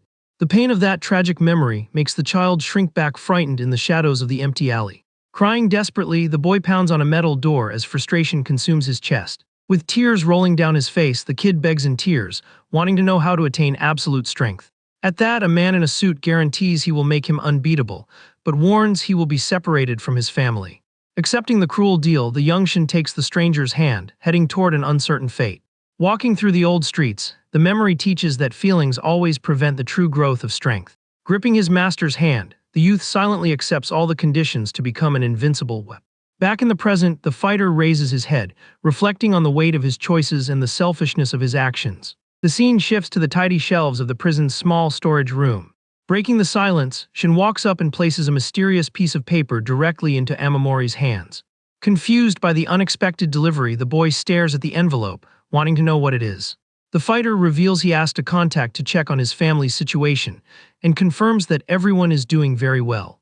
Moved by the photo, the brat immediately recognizes his own mother's face in the developed image. A mix of relief and longing makes the rookie's hands shake completely. Overflowing with gratitude, he grabs the master's arms, thanking him from the bottom of his heart for the noble act. With tears in his eyes, the boy cries tears of joy remembering his mom's food, prompting Shin to tell him to calm down. Watching the beautiful scene, the doctor smiles happily, realizing that the proud fighter has a very good heart. Outside, the barbed wire fence contrasts with the clear sky that covers the isolated reformatory. In front of a blackboard, the master teaches that real combat is the best way to gain strength, ordering him to take down the wing leaders. Pointing to the drawing with chalk, Shin warns that the enemy tries to look imposing, but always calls his henchmen when he is losing. Now in the prison yard, Amamori glares at the thugs, and figures that fights in that place will never be just one-on-one. After analyzing the approaching gang, the boy accepts that he is going to have to beat several enemies together to come out unharmed. Focused on his goal, he starts unbuttoning his uniform shirt, keeping a very determined look for the fight. Assuming his combat stance, the rookie taunts the thugs, asking for their help with a special training session in the yard. A top-down view shows Amamori completely surrounded by the aggressors in the middle of the empty prison grounds. Shortly after, one of the henchmen clutches his own bruised shoulder, trying to endure the mind-blowing pain from the beatdown. Staring at the defeated guys, the boy repeats their taunt, asking if they really thought they could handle him. Keeping a firm grip on a thug's arm, the brat tells him to stop dreaming and surrender already. With a totally threatening and cold look, Amamori sharply asks if the enemy isn't going to quit. Without a single drop of pity, he bends the opponent's arm, forcing out a painful thud during the intimidation. Keeping his posture upright, the rookie ironically says he doesn't know the word surrender and asks the guy to demonstrate how it's done. Consumed by the fury of humiliation, the bald leader of the group curses at the brat, completely losing his patience. Taken over by blind hate, the big guy charges with his fists clenched, swearing to end the boy right then and there. Not panicking at the brutal attack, the brat dodges swiftly, slipping past the opponent's guard. Capitalizing on the perfect opening, Amamori lands a devastating kick right to the surprised aggressor's face. Dodging agilely, Amamori slips under the aggressor's arm that was trying to hit him. Using the perfect opening, the boy chains a high kick straight to the enemy's face. With the violent impact, the thug's head is whipped backward with tremendous force. Without missing a beat, the brat jumps back quickly, dodging the advance of another henchman. Panting, he takes a tense pause, realizing the situation is still not over. Spooked, the boy remembers the last enemy right as he takes a brutal punch. Red splashes through the air as the bald thug's fist sinks into his face. Feeling the weight of the blow, Amamori staggers backward, trying to keep his balance. With his vision blurred, he grits his teeth, feeling like he's almost losing consciousness. Focused on surviving, the rookie concludes he needs to find their weaknesses quickly. Analyzing the bald guy, he notices the dude has a lot of brute strength but attacks very predictably. The other aggressor, however, is very fast, but relies exclusively on leg strikes. With a determined look, the boy finally understands what he has to do to win. At that moment, the two thugs charge at him, attacking at the exact same time. In an impressive reflex, the rookie slides under the advancing bald guy's arm. The miscalculation causes the bald guy's heavy punch to hit his own ally squarely. Thinking he had hit the target, the aggressor cracks a smile, taunting the victim. But Amamori reappears untouched, firmly grabbing the surprised thug's arm. Without giving him a chance to defend, the boy pulls the enemy and lands a crushing knee. Annoyed by the slip-up, the other henchman yells, telling his buddy to stop messing around in the fight. Bleeding heavily, the bald guy stumbles backward, holding his battered face. Seizing the moment, the ally rushes the rookie, screaming that now it's his turn. However, the brat blocks the advance and chains a violent sweep to the guy's leg. The thug crashes flat on his back, letting out a groan of pure pain from the fall. Recovering his stance, Amamori raises his fist, ready to continue the massacre. Without hesitation, he brings his hand down in a crushing blow directly onto the fallen opponent. Boiling with hate, the bald guy charges again, but the boy warns him that it's still not over. With a fluid movement, the rookie easily dodges the enemy's desperate punch. Slipping past the open guard, he delivers another sweep, knocking the big guy down. With the target on the floor, the brat clenches his jaw, setting up the next lightning-fast attack. The blow hits the bald guy's face, splashing red everywhere. Totally disoriented, the aggressor steps back, trying to stay on his feet after the hit. The two thugs huddle up, admitting that the boy is way stronger than they imagine. With his pride wounded, the henchman grits his teeth, clicking his tongue in anger. Left with no other way out, the duo charges full force for one last desperate attack. Watching the charge, the rookie instantly realizes they are going to attack together. Keeping his cool, he plants his foot on the asphalt, dropping his center of gravity low. Backing up in sync with the attack, Amamori focuses on breaking the duo's coordination. Taking advantage of the space, the boy sinks his elbow with tremendous force into his enemy's stomach. The henchman spits red, feeling the air vanish from his lungs with the brutal impact. To finish it off, the brat chains a devastating punch that wrecks the opponent's face. Completely knocked out, the aggressor collapses on the yard floor with absolutely no chance to react. Shocked by his partner's defeat, the bald guy sweats cold, totally in disbelief at the scene. Driven by pure desperation, he charges forward, screaming that he won't lose to Trash. But the blind attack fails miserably when Amamori slides under the punch. Analyzing the enemy, Amamori concludes the guy has a lot of strength but loses his balance easily. Focused on his strategy, the boy understands exactly how he needs to guide the combat. With a calculating look, he decides to lure the opponent into a perfect trap. Running across the yard, the rookie baits the big guy into launching a rushed attack. The aggressive punch cuts the air but misses the target, leaving the thug completely exposed. Noticing the opponent's instability, Amamori doesn't miss the chance to strike back. With extreme precision, he lands a violent blow straight into the aggressor's ribs. Giving no room for recovery, the brat starts a punishing combo of punches. The beatdown goes on relentlessly, while the rookie unleashes all of his pent-up fury. Preparing the final attack, the boy swears he's only going to stop when the enemy goes down. A deafening impact echoes through the yard, sealing the fate of the bloody combat. Crushed by the force of the blows, the bald guy finally drops defeated to the ground. Panting, Amamori stays on his feet, celebrating his absolute and flawless victory. Watching the massacre up close, the other inmates are left completely paralyzed. In total disbelief, one of the thugs asks himself in fear if that really is the rookie. Over the following weeks, Amamori hunted down and faced all the cell leaders in the North District. Applying everything he learned, the brat massacred every single one of them, securing absolute victories. With only him left standing, the boy admires the result of his effort amidst the defeated. With the hierarchy broken, the crowd goes wild, cheering the name of the new great leader. Impressed by his power, the inmates proudly celebrate the strength of their new boss. Totally submissive, the thugs kiss up to the boy, bringing him clean clothes and water. Trying to please the new leader, one of the henchmen smiles, offering to even draw his bath. The excessive kissing up continues, with guys offering to give the rookie a massage. However, Amamori ignores the praises, frustrated for having suffered so much to beat weak targets. Sweating a lot, the boy concludes he is still weak and needs to evolve even more. With that massacre, the reputation of being a useless loser was finally wiped from his history. But drawing so much attention ends up attracting far more dangerous threats in the prison. The scene shifts to the quiet and isolated door of the boss's meeting room. Inside, leader Kureha mocks, demanding to know why Kanemoto didn't show up to the meeting.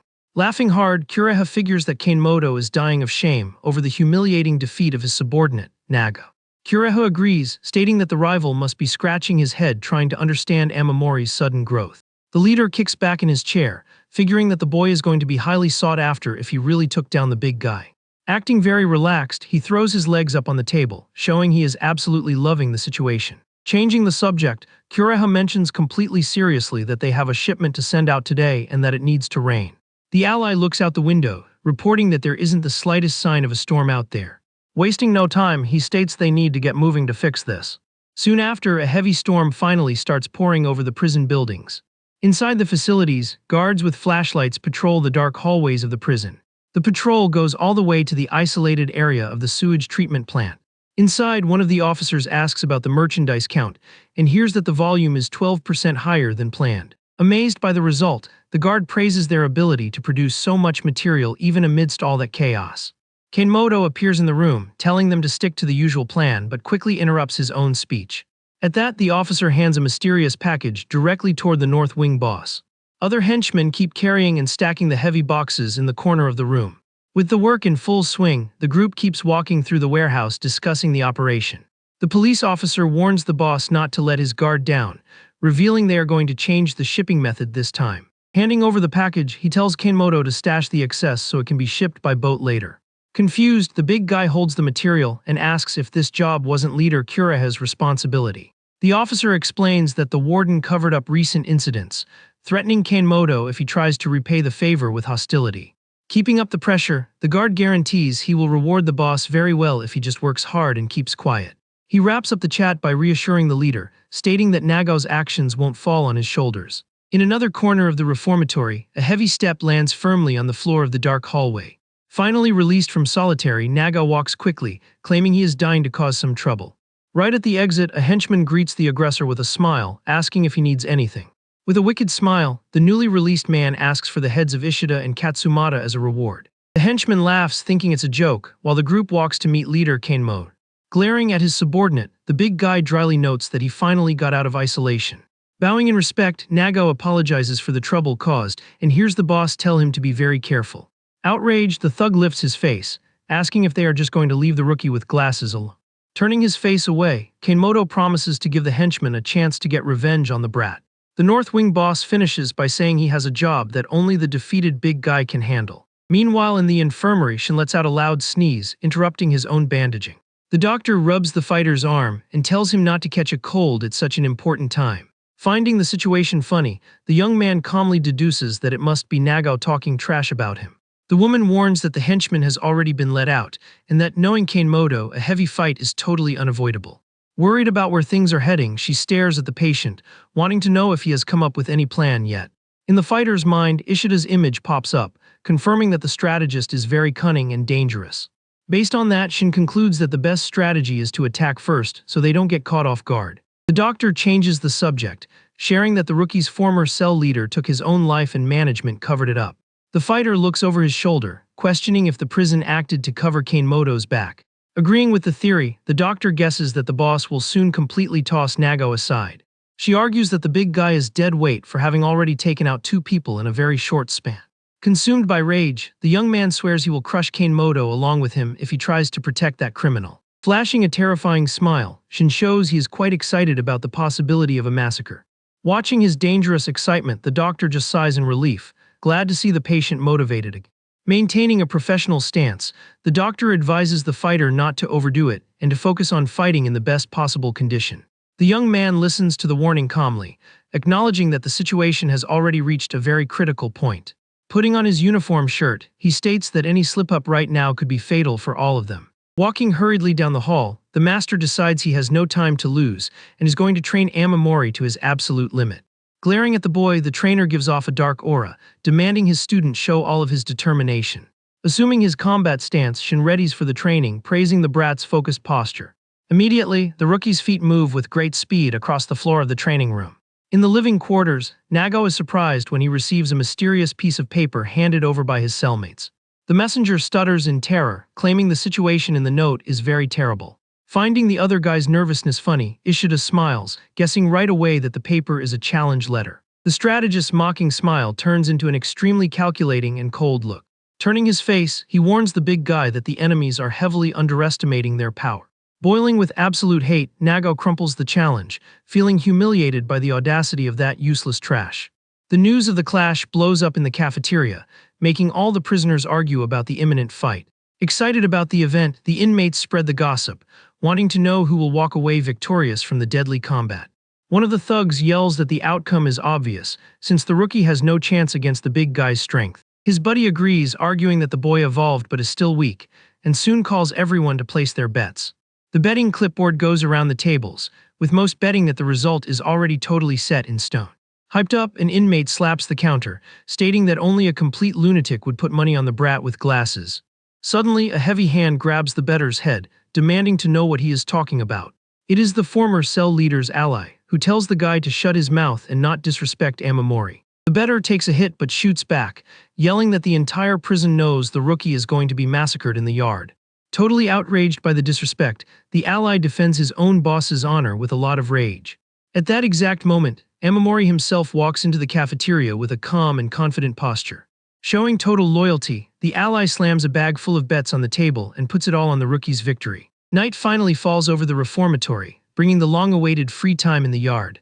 Running desperately down the halls, the ally pulls the boy, warning that they are going to end up being late for the showdown. Meanwhile, Ishida opens the heavy metal door, going to meet the North Wing boss. Taking a drag from his cigarette, Kanemoto says Nagao already went to the yard and checks if the strategist has everything prepared. The strategist cracks a confident smile, detailing that the big guy's night vision is terrible and any surprise will shake him up. Smoking a cigarette, Ishida asks if their plan is to get a double knockout. Hiding in the dark, Kanemoto agrees, claiming that Amamori's skill isn't anything special. However, the leader concludes that the rookie's strength is now enough to take down Nagao. The scene shifts to the prison bathroom, where the double doors are pushed open all at once. Several inmates barge in shoving, while the big guy complains about the group taking so long. Hyped by the situation, Nagao asks loudly if anyone else is going to want to bet on the fight. Outside, a rookie guard asks his partner if they are really going to ignore the commotion. The veteran officer calmly explains that the prisoners need to blow off steam every now and then. Tapping his baton on his hand, he warns that stepping in now would only bring more trouble for them. Pointing his weapon, the police officer threatens to throw anyone who tries to interrupt the duel into solitary. With the space cleared, Amamori and Nagao finally stand face to face in the bathroom. Finding the boldness funny, the big guy swears to send the boy straight to the under. Keeping his cool, the rookie with glasses reveals the reason he chose that exact spot. The brat firmly states that the fight will serve to avenge Masaki's demise. Sweat drips down the boy's serious face as he takes a short pause in his declaration. He finishes by saying everyone there is going to witness the enemy's pathetic state. The insult hits Nagao's pride head-on, who grits his teeth, cursing at the kid. Taken over by fury, the big guy charges, figuring the rival is ready to meet his end. Wasting no time, the aggressor throws a monstrous punch tearing through the bathroom air. Using his agility, Amamori manages to duck, dodging the blow by a hair. Finding the whole thing very annoying, the thug mocks, claiming he didn't feel any pain at all. The boy notices the enemy's body is very dense as he dodges another charge. Taking advantage of the opening in the attack, the rookie grabs the big guy's wrist tightly. The brat's fingers squeeze the opponent's arm firmly, trying to break his posture. But Nagao uses his own brute strength to hurl the boy far away with great violence. Skidding on the wet floor, Amamori curses, admitting the guy is way too strong. Walking toward the victim, the aggressor asks if that's all he knows how to do. Wiping the red from his mouth, the rookie reflects on his rival's absurd level of skill. With a fierce roar, the big guy attacks again, questioning the kid's audacity. In an impressive reflex, Amamori slides under the enemy's arm, escaping the blow. Immediately, Nagao chains a brutal kick, catching the boy completely off guard. The violent impact suspends Amamori's body in the air with zero chance to defend himself. Without any pity, the aggressor slams the rookie hard against the bathroom's hard floor. Red splatters from the boy's mouth as he feels the crushing pain of the fall. Watching from afar, one of the guards tensely comments that the situation is getting ugly. The police officers continue watching the massacre from outside the glass door. An inmate approaches and asks if the officer doesn't understand the presence of another boss there. He explains that a victory for Amamori would create a new leader, shifting the power map. The prisoner concludes that this is why such important battles draw everyone's attention. Inside, the thug's giant hand grabs the battered boy's shirt on the floor. Lifting the victim, Nagao mocks the weak revenge and pretends to try and remember a name. Overflowing with evil, the big guy drops Masaki Tamiya's name on purpose. The taunt makes Amamori's blood boil, cursing his enemy with pure hate. Taken over by fury, the brat lands a violent headbutt, telling him to shut his mouth. The blow hits the thug's face squarely, leaving him completely disoriented. Furious about the hit, Nagao warns in a threatening tone that the boy crossed the line. Suddenly, the bathroom lights start flickering until they go out completely. Plunged into darkness, the big guy yells, demanding to know who cut the power to the place. Outside, the guard panics, announcing the blackout and ordering no one to move. Using his radio, he reports that the repair crew and more security are on the way. The inmates gossip in the dark, figuring the fight is over and the rookie will try to escape. Panting, Amamori mutters tensely that he can't see absolutely anything in there. The boy stays still, trying to catch his breath and focus on the dangerous situation. The memory of a special training session pops into the rookie's mind amidst the pitch black. In the flashback, the brat asks why his master blindfolded him. Shin explains that vision is a weak point and asks what he would do if he lost it. Maintaining a calm posture, the fighter advises that you need to be prepared ahead of time. The master states that wearing a blindfold is the best way to simulate that kind of scenario. He details that sharpening the other senses improves reflexes and keeps you calm in an emergency. Blindfolded, the student dodges a stick agilely during the simulation. The training continues with the instruction to focus solely on hearing and skin sensitivity. Shin tells the boy to feel the air so he can accurately map his surroundings. Without warning, the master throws a fast punch toward his student's face. Trusting his senses, the brat manages to block the charge even without seeing it. Feeling his own progress, the boy finally understands the true purpose of the lesson. Back in reality in the dark bathroom, Amamori concludes that now he knows what to do. Focused, he mentally maps the scenario, remembering that his body is his only guide. While Nagao yells desperately, the rookie pinpoints the exact position of the enemy by sound. Outside, the guard grumbles in the dark, noticing that nobody is moving inside. The police officer threatens to hit anyone who steps out of line, confirming they aren't going to interfere. Totally confident, Amamori understands that the surprise blackout just turned into a golden chance. With light steps, the boy's foot steps silently on the wet bathroom floor. Running in the dark, he decides that the first strategic step is to tire his opponent out. In a quick move, the rookie kicks a wooden bucket, making a lot of noise on the floor. The sound catches Nagao's attention immediately, who turns his body thinking he found the target. Smashing the bucket with a brutal blow, the big guy warns, full of hate, that the boy is not going to get away. Right after, he turns his face, completely confused upon realizing he didn't hit the target.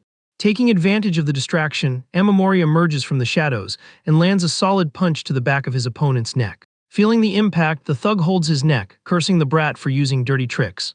Consumed by fury, Nagao attacks the empty space, demanding the rookie show himself already so he can meet his end.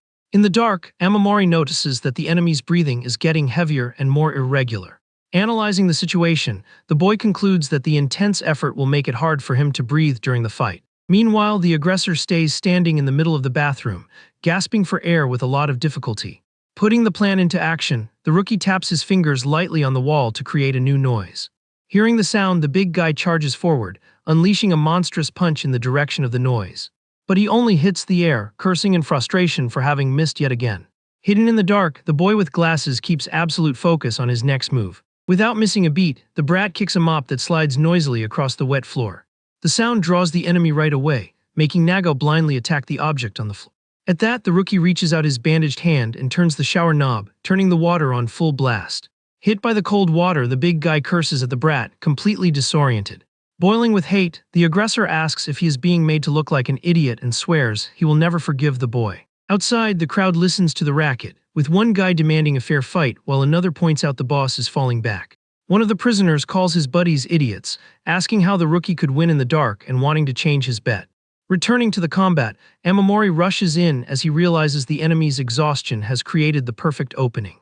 Without hesitating, the boy lands a punch, sinking his fist right into his opponent's stomach. The impact knocks all the air out of the thug, who spits saliva, feeling the heavy blow. Capitalizing on his pain, the brat chains a very strong kick to the side of the big guy's body. With the violence of the strike, the aggressor is thrown backward, falling heavily onto the wet floor. But the monster's endurance speaks louder, and Nagao slowly gets up from the floor. Crouched in the shadows, Amamori figures the enemy is definitely already expecting a new surprise attack. Trying to intimidate him, the big guy yells at nothing, warning that he knows exactly where the boy is hiding. Preparing his next step, the rookie decides to act right away if that's how his opponent wants to play.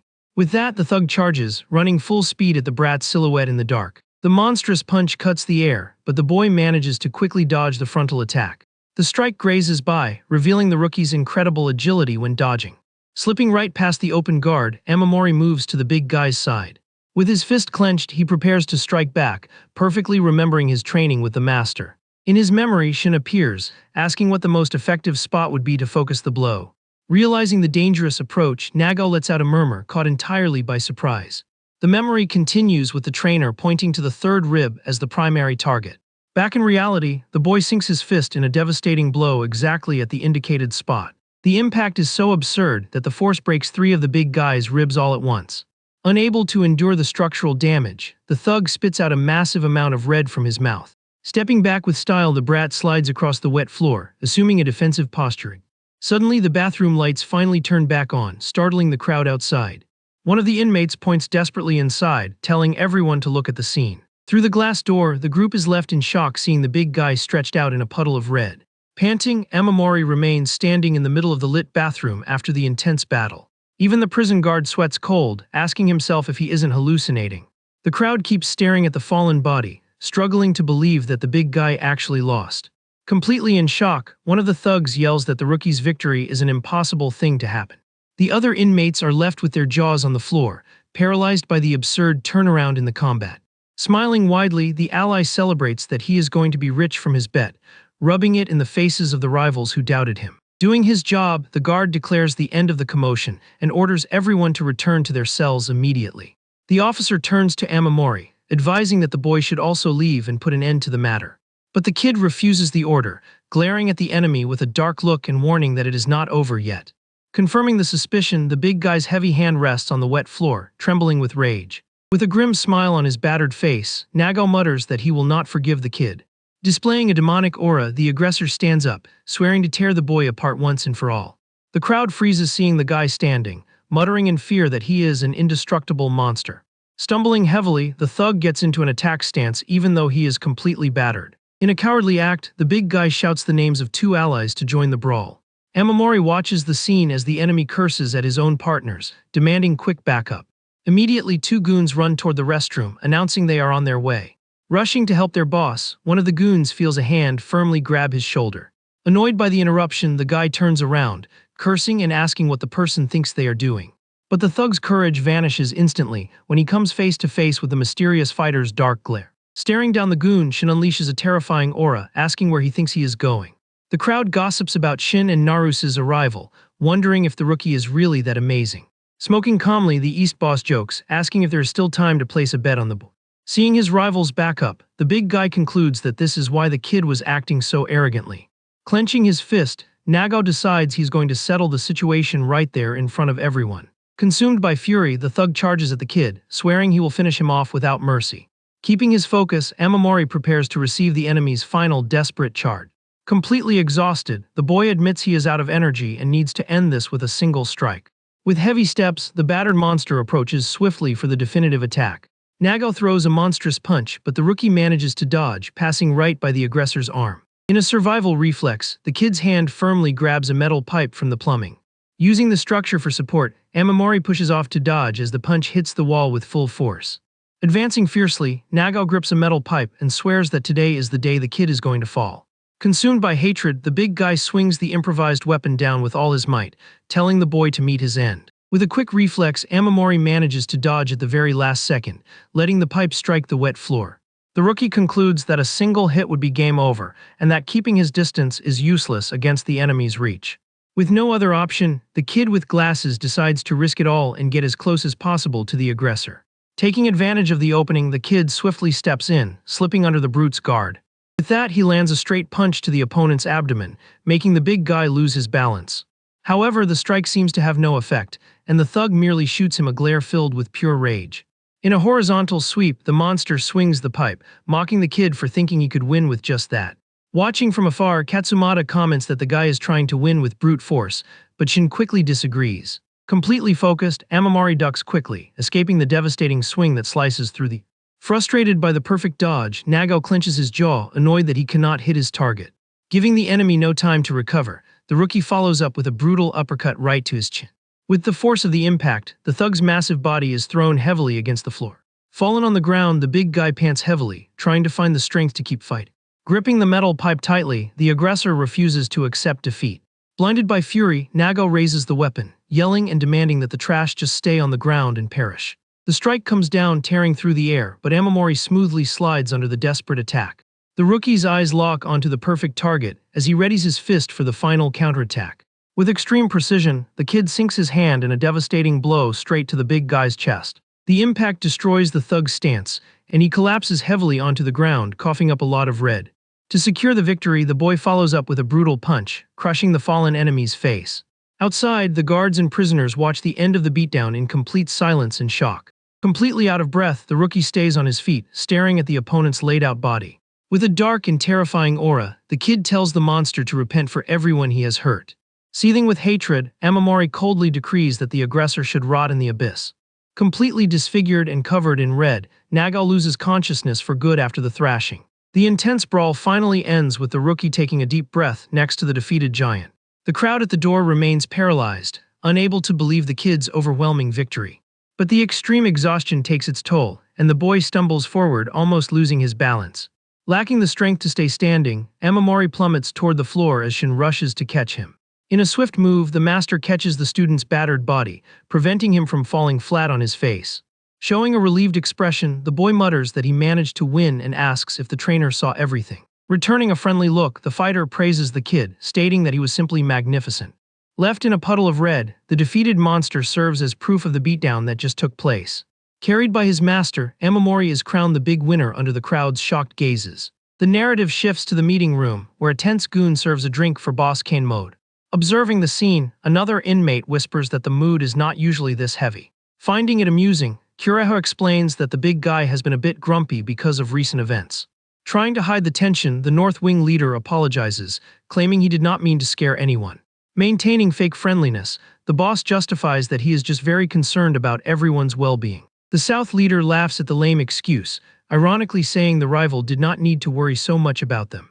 Pointing at the group, Kenmoto hides his anger, stating there is no reason to worry about good boys. At that moment, Kureho recalls that the Ministry of Justice will conduct an inspection and warns that everyone must be very obedient. Leaning back in his chair, the North leader confidently guarantees he can handle the situation perfectly. The guard warns the boss, alerting him that any trouble will send him straight to a real prison. Lost in his thoughts, Kanemoto listens silently, knowing he will lose all privileges if transferred. In a stern tone, the officer tells the leader not to make things difficult if he wants to keep having a good time in there. Taking the cue, Kureha assures that the South District is calm, but casts doubt on his rival's wing. With a cynical tone, the pink-haired leader questions if the North Wing will not be left leaderless with the lack of a boss. The provocation makes the big guy clench his teeth, seething with anger, feeling that his rival is crossing the line. The officer interrupts the argument, pointing out that, according to the place's rules, Amamori must take over as the cell leader. Asserting authority, the guard warns that the leader has no right to refuse since it is a direct order. Consumed by fury, Kanemoto slams the table, demanding they keep personal feelings out of it, as the rules are absolute. Watching the outburst, Kureha asks his ally Katsumata to act with a little more kindness. The North boss accuses the guards of placing the kid in his wing, just to feed his brother's grudge. Trying to defuse the situation, the officer explains it is just a preventive suggestion, as they do not know how the new director will act. With a grim look, the big guy accepts the rookie's temporary appointment, planning to ruin him in the future. Satisfied with the answer, the guard declares the matter regarding the cell leadership officially closed. Steam rises from the hot cup on the table as the officer changes the subject to talk about the prison's production. Gripping the cup with anger, Kanemoto listens to the order to be much more careful in his duties from now on. The day goes on peacefully outside, with the sun lighting up the thick bars of the reformatory windows. In the infirmary hallway, a restless crowd squeezes together, trying to see what is happening inside. Out of patience for the mess, the doctor opens the door, yelling for everyone to be quiet and let the patients rest. Intimidated by the scolding, one of the inmates stammers, asking if the cell leader survived the brawl. Seething with anger, the doctor threatens to severely punish anyone who dares to make noise in that hallway again. Suddenly, firm and calm footsteps approach, cutting through the commotion of the agitated prisoner. The doctor turns her face immediately, adopting a serious stance upon recognizing the person who just arrived. The inmates make way, whispering in confusion about why the dangerous Ishida is visiting the infirmary.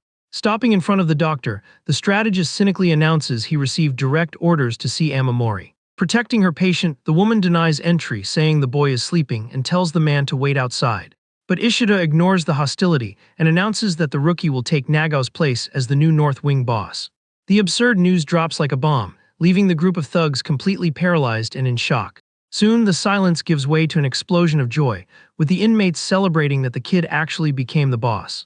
Shouts of glory echo through the prison hallway, while the new leader rests peacefully in the dark room. In the infirmary, Shin calmly asks if the boy was listening to the whole conversation. Sitting on the bed, Amamori replies that he figured as much, while the fighter asks what his next step will be. Still thoughtful, the rookie admits that Kanemoto definitely will not swallow this story so easily. Pulling up a chair, the master explains that the director's orders are absolute, and he wants 0 failures during the inspection. Confused by the information, the kid wants to know who these people from the ministry. They evaluate the reformatory's security and check if the inmates are being properly rehabilitated. Leaning on the chair, Shin details that discipline is the main point, and the bosses serve to prevent trouble. For the director who wants to enter politics, any scandal right now would ruin his election. Even if the lack of a boss was ignored before, the administration now needs someone controlling the wing. Staring at the master, the rookie finds it very strange that he knows so many internal details about the prison system. Faced with the question, the dark-haired fighter stays completely silent for a moment. The doctor decides to leave the room and tells the young man to apologize properly to the patient. Without understanding a thing, Amamori watches the fighter sit down and ask for forgiveness for everything that has happened so far. Being very sincere, Shin confesses he only trained the boy to use him as bait against Kanemoto. The young man decides to properly introduce himself and reveals he is the top leader of the Hojo group. Furthermore, he shocks the kid by revealing he works undercover as a narcotics agent. Running a hand through his hair, the young man finally shows the weight of his true identity. Behind the bandages, the boy with glasses is left utterly shocked by that absurd revelation. The agent says he lost his parents early and was saved by a member of the Kurayama criminal group. Begging for fighting lessons, he ended up getting food and a roof from that mysterious man. Despite having been a great benefactor at the time, the man hid a terrible secret. That guy was simply second in command of the entire Kurayama group. The rookie asks about the guy's whereabouts and discovers he was taken out while trying to leave the faction. This only happened because the benefactor no longer agreed with the organization's dirty methods. At that time, the faction was up to its neck in human trafficking and the sale of heavy illicit substances. Staring at his own hands, Shin explains this is the exact reason he ended up there. The kid immediately deduces that his secret mission was to investigate that reformatory. He reveals that the criminals drugged an ally to take him out, but the victim ended up stepping down permanently first. The agent names Hokuto Shindo as the culprit for both losses and swears he will never forgive that scumbag. It was after this tragedy that he founded his own group with the help of several collaborators. Now undercover, his goal is to find the evidence of the substances to take down the faction once and for all. Tired, he regrets involving the boy in the mission, as he merely wanted to protect him the way he was not protected in the past. Besides, the kid's rise to power would create the perfect chaos for the evidence to finally appear. Feeling guilty, Shin apologizes and states the rookie can give up the leadership and accept Narusa's protection. Hearing that disappoints Amamori, who vents, feeling like he trusted his master for nothing. Even so, the boy pauses for a moment, processing all that cruel truth. In a tone of indignation, he throws it in the agent's face that he would have helped with the mission if they had not hidden everything. The master finds the lack of resentment strange, but the kid admits his anger and gives thanks for not meeting the same fate as Tamiya. The agent is left speechless, while the rookie with glasses asks to ask just one question. The boy recalls that the doctor found an absurd amount of illicit substances in his deceased friend's body. He concludes that the passing was a cover-up, exactly like what happened to Shin's benefactor. The rookie states with absolute certainty that the real culprit is Hokuto Shindo, the production boss. Far from the infirmary, the tree leaves rustle with the strong wind blowing through the prison. Near the fences, the thugs chat excitedly about who will take control of the empty cell. Laughing, the goon dismisses the idea and celebrates that the boss does not smoke, leaving the leftovers for them. Suddenly, another group approaches, arrogantly kicking the thugs off the bench. The long-haired goon stands up annoyed and uses the new boss Amamori's name to try to intimidate the rivals. A loud laugh echoes, and the big guy from the rival group mocks the kid being called a leader. Running out of patience, the big guy lands a brutal punch, knocking the long-haired guy to the ground. The commotion stops when the strategist Ishida appears, walking side by side with Amamori himself. 3 days prior, the kid stated in the infirmary that he would take the leadership to repay his debt to the agent. Shin tried to talk him out of the plan, but the rookie argued that getting stronger was the only way out against Kinmo. Full of courage, the boy swore to reach a power level that would make even the brute fear for his safety. Faced with such determination, the dark-haired fighter merely gave a satisfied smile. Observing his student's stance, Shin mentally praised how reliable he had become. Back in the present, Ishida sits calmly in the cell and begins dictating the new rules of the game. Accompanied by his strong goon, the strategist threatens the rookie's safety, demanding to know his next move. The kid does not back down and guarantees he is prepared, doubting Kanemoto would resort to a cheap hit. Smiling cynically, Ishida is impressed by the boy's smooth talking, considering he used to be just a crying loser. Shooting a cold glare, Amamori retorts that crying guarantees no survival in that hellhole. Standing up, the strategist acknowledges the rivalry, but proposes an alliance that benefits both sides. With an ally watching, Ishida offers a temporary truce to keep the situation in the North Wing under control. After the tense conversation, the rookie walks out as the cell door heavily closes behind him. Lighting a cigarette, the strategist listens to his goon ask what he thought of all that audacity. Blowing out smoke, Ishida admits the kid will be very useful, but still raises some dangerous suspicions. The goon is surprised by the strategist's caution regarding a simple kid with glasses. The strategist assesses that the kid's journey of overcoming obstacles will help maintain discipline in the wing. Even so, he warns that the boy will not be a submissive pawn, and Shin's backing makes everything worse. The goon agrees that the fighter is unpredictable and brings up the theory that the rookie is just his bait. Wrapping up the chat, Ishida orders them to hand Nagao's old job over to the boy, but demands total secrecy about the contraband. Displaying a Machiavellian smile, the strategist decrees that the rookie is nothing but a puppet in their hands. Outside in the yard, the goon gathers the prisoners to give everyone a very important notice. In an authoritative tone, he announces Nagao's official downfall and makes the kid the official new boss of the district. Giving a smirk, the thug asks the new leader to say a few words to the crowd. The boy takes a step forward while the inmates whisper in terror, afraid of facing a brutal retaliation. Amamori tries to calm the crowd, announcing that the past should be forgotten. He guarantees he isn't like Nagao and will never tolerate any kind of bullying in there. Maintaining a firm leader's posture, the rookie warns that everyone will be fine as long as they follow the North District rules. Without hesitating, the kid with glasses promises he will protect every single one of them from that moment on. The crowd goes wild over the speech, celebrating and swearing absolute loyalty to the new boss. Watching the show from afar, Ishida simply listens to the cheers celebrating the boy's rise.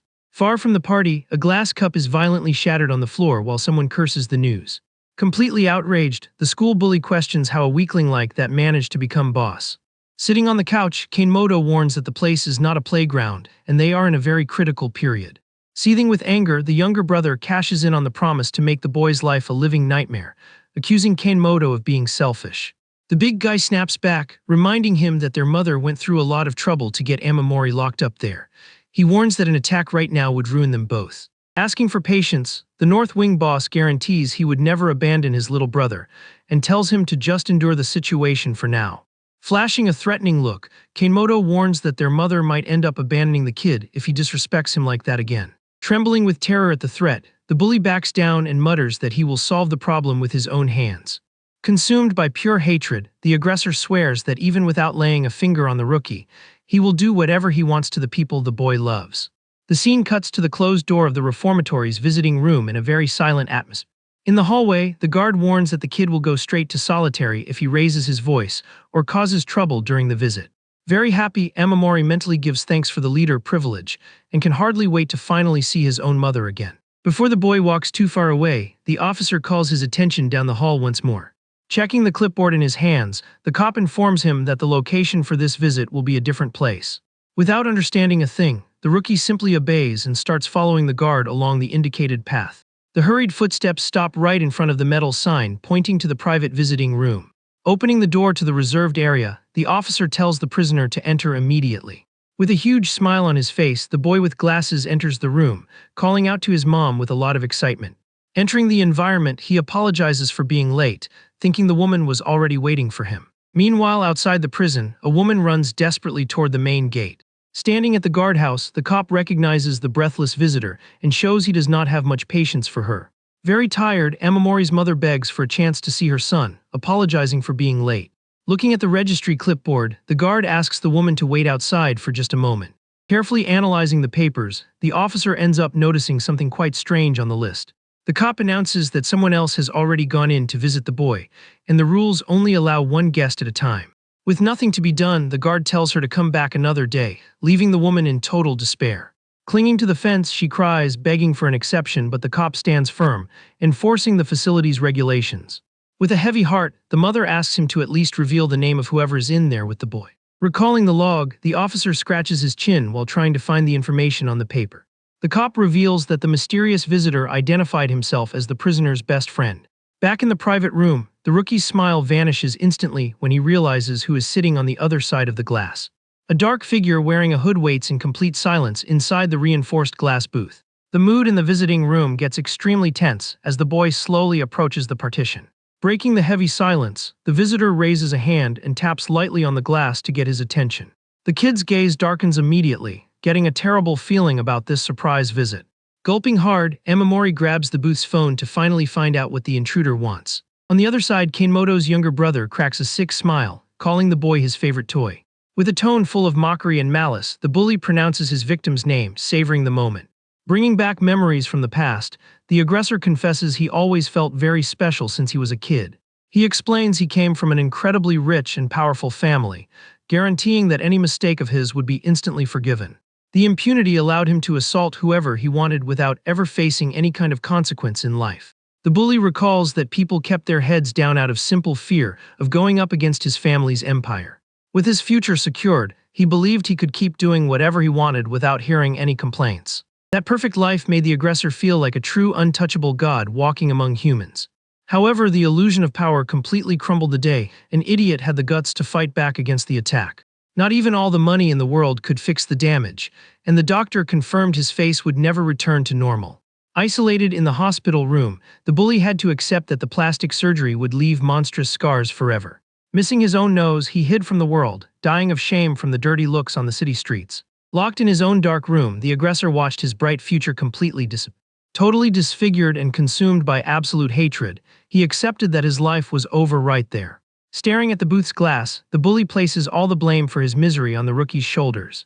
Gripping the phone tightly, Amamori hears his own name screamed out with a terrifying grudge. The kid fires back, stating he has already been punished for his crimes, suggesting the score between them is settled. Letting out a muffled laugh, the aggressor mocks the boy's innocence, calling his logic pure idiocy. The bully warns that the North Wing big guy has not gone hard enough yet, guaranteeing the kid's downfall is the only way to tie the game. Pointing his finger, the invader threatens to take matters into his own hands, since Kanemoto is taking too long to finish the target. He reveals he spent a long time plotting a perfect revenge plan until finally coming up with a brilliant idea. Pulling out a food container, the aggressor comments on the famous spicy rice balls made by the boy's mother. Violently piercing the food with a toothpick, he flashes a sick smile, praising the taste of the meal. Panic hits Amamori hard. He crushes the phone, demanding to know what the scumbag did to his mom. Faking empathy, the bully slides a cell phone across the counter, announcing he recorded a special video to help with the homesickness. Leaning back in his chair, the psycho tells the prisoner to pay very close attention to the images on the screen. The boy's expression freezes in pure shock as soon as the video shows the face of the person he loves most in the world. The recording shows the woman being brutally beaten by goons, while the aggressor brags about the quality of the camera used. Standing up mockingly, the coward complains that kicking the skinny woman was boring, but praises her resilience during the torture. The beatdown on the screen continues relentlessly, showing that his mother did not have the slightest chance to defend herself against the gang. Seething with absolute hatred and a demonic look in his eyes, the kid swears he will never forgive the ones responsible for that cowardly act. Overcome with despair and fury, the boy drops the phone and lets out a raw scream, calling out his enemy's name. In a fit of blind rage, he buries his fist with all his might into the bulletproof glass separating the two in the booth. The monstrous impact cracks the reinforced partition, revealing that the rookie's patience has reached its darkest limit. Consumed by absolute hatred, the boy swears with all his strength that he is going to destroy the scumbag. Punching the cracked glass again, he guarantees he will not let this slide under any circumstances. Completely out of control, the rookie screams at the top of his lungs, repeating the threat to end the aggressor.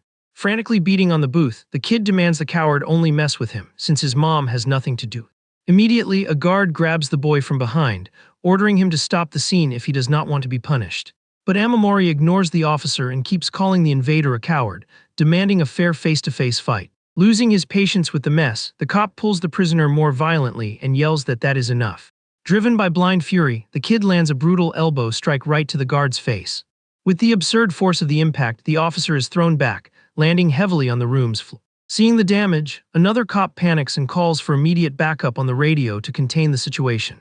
Kneeling with a battered hand, the boy keeps punching the partition, while the guard concludes he has completely lost his mind. On the other side, the psycho loves the victim's despair and taunts him, telling him to hit harder until he bleeds. At that exact moment, the armed backup team rushes into the visiting room to stop the riot. Being brutally pinned to the floor, the rookie struggles, demanding to be let go so he can get his hands on the scumbag. Completely subdued, the boy lets out one last scream of hatred, telling his enemy not to run away. Standing up from the chair calmly, the bully announces that the two of them will meet again very soon. Displaying a sadistic expression, he promises he will keep a very close eye on the boy's mother. The kid tries to break free from the cops with all his might, telling the coward not to dare run away. Dragged out of the room by the security team, Amamori screams desperately, telling the guy to wait. With that, the heavy visiting room door slams shut violently, ending the terrifying encounter. The scene cuts to the prisoner's heavy footsteps, walking through the dark hallways of the punishment area. With zero patience, the officer violently shoves the boy straight into the solitary confinement cell. Locking the bars, the guard tells the kid to use that time to think about the huge mistake he made. The cold sound of the lock echoes through the area, leaving the rookie completely alone in the darkness of solitary. Head down, the boy wonders what he needs to do to save his own mother's life. He thinks about asking his master for help, but soon frustratedly concludes he cannot keep relying on others for everything. Consumed by guilt, he regrets being weak and unable to protect the most important person in his life.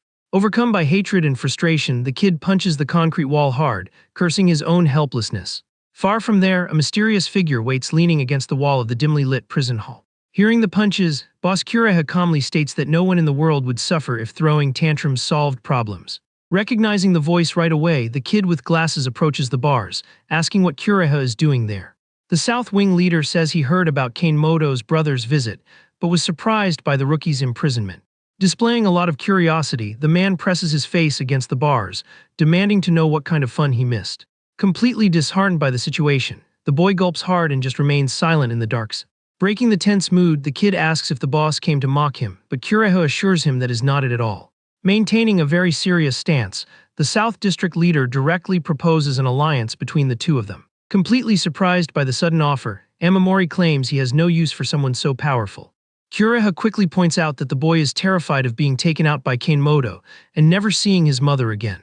The leader reveals he also hates the big guy, as the rival's presence stops him from reaching the absolute top of the chain. Promising total safety, the man explains that if they eliminate the monster, the kid will be able to become a real boss. Suspicious of the good intentions, the rookie warns that the guy does not seem to act out of kindness, and demands the real reason for the plan. Being very direct, the leader demands that the boy hand over the North Wing's shady business and stay out of his way. The heavy proposal makes the prisoner step back, staying completely quiet as he processes the gravity of the deal. Showing a calm smile, Kureha tells the kid to think carefully, and reminds him that his mother should be his highest priority right now. Turning his back, the South District boss walks away down the hall, telling the kid to look for him when he makes his final decision. Alone in the cell, the boy scratches his chin, trying to figure out what kind of dirty work Kureha wants to steal. Sometime later, a guard finally opens the solitary door, announcing that the temporary punishment has come to an end. In a very stern tone, the officer warns that the next punishment for indiscipline will be much worse than just 5 days. Walking back to his own wing, the rookie is welcomed with a party and excited comments from his subordinates. Ignoring the commotion in the hall, the boy turns the knob, opening the doctor's office door silently. Entering the place, he looks for the familiar doctor, but soon notices the silhouette of a completely different woman inside. Hearing the patient's voice, the mysterious nurse looks up, showing a little confusion regarding the visit. Standing near the entrance, the kid freezes completely, not understanding where his old acquaintance went. Straight to the point, he asks who she is, and the girl explains the doctor had to step out to check on another inmate. With a very friendly smile, the young woman introduces herself as Miyabi, revealing she is the new infirmary intern. She approaches with concern, wanting to examine the boy, who awkwardly steps back, assuring her he is just there for a routine checkup. The intern quickly deduces he is the famous cell leader, telling him the doctor asked her to wait for him in that exact spot. Surprised by his own fame, the rookie stammers, impressed that she knows his name among so many prisoners. The girl excitedly shares that the story of the underdog who crushed his enemy to become boss is already a legend around there. Displaying a delighted expression, Miyabi claims she barely arrived and has already heard several incredible rumors about his strength. The young woman bombards the boy with questions about the brutal brawl in the yard, wanting to uncover the secrets of that special training. Totally uncomfortable with her getting so close, the kid tries to deny the story while the cell phone vibrates on the medical desk. Noticing the message on the device, the intern calmly steps back, announcing that her shift has just ended. Grabbing her own bag, the girl says goodbye, asking the rookie to wait for the return of the doctor in charge of the sector. Before leaving, Miyabi stops near the door and shoots a slightly dark look, remembering a very important detail. Keeping up the kindness, she hands a lollipop to the patient, stating that scientifically, sweets help calm the nerves. With an enigmatic smile, the intern advises the boy not to do anything foolish that would land him back in punishment. Waving very excitedly down the hall, she wishes a good day to the great famous leader of the reformatory. Alone in the office, Amamori quietly reflects on the mysterious girl's name while watching the door close. Staring at the small candy in the palm of his hand, he mutters, finding that young woman's attitude very peculiar and surprising. The tranquility ends when the scenery abruptly changes to the deafening sound of punches echoing in the storage room. Consumed by a dangerous urgency, Shin pulverizes the poor punching bag with a sequence of absurdly fast strikes. The master's face overflows with tension, while red begins to seep through his bandaged hands due to the excess of brute force. With one last monstrous uppercut, the fighter tears the heavy equipment from the ceiling, destroying the metal structure.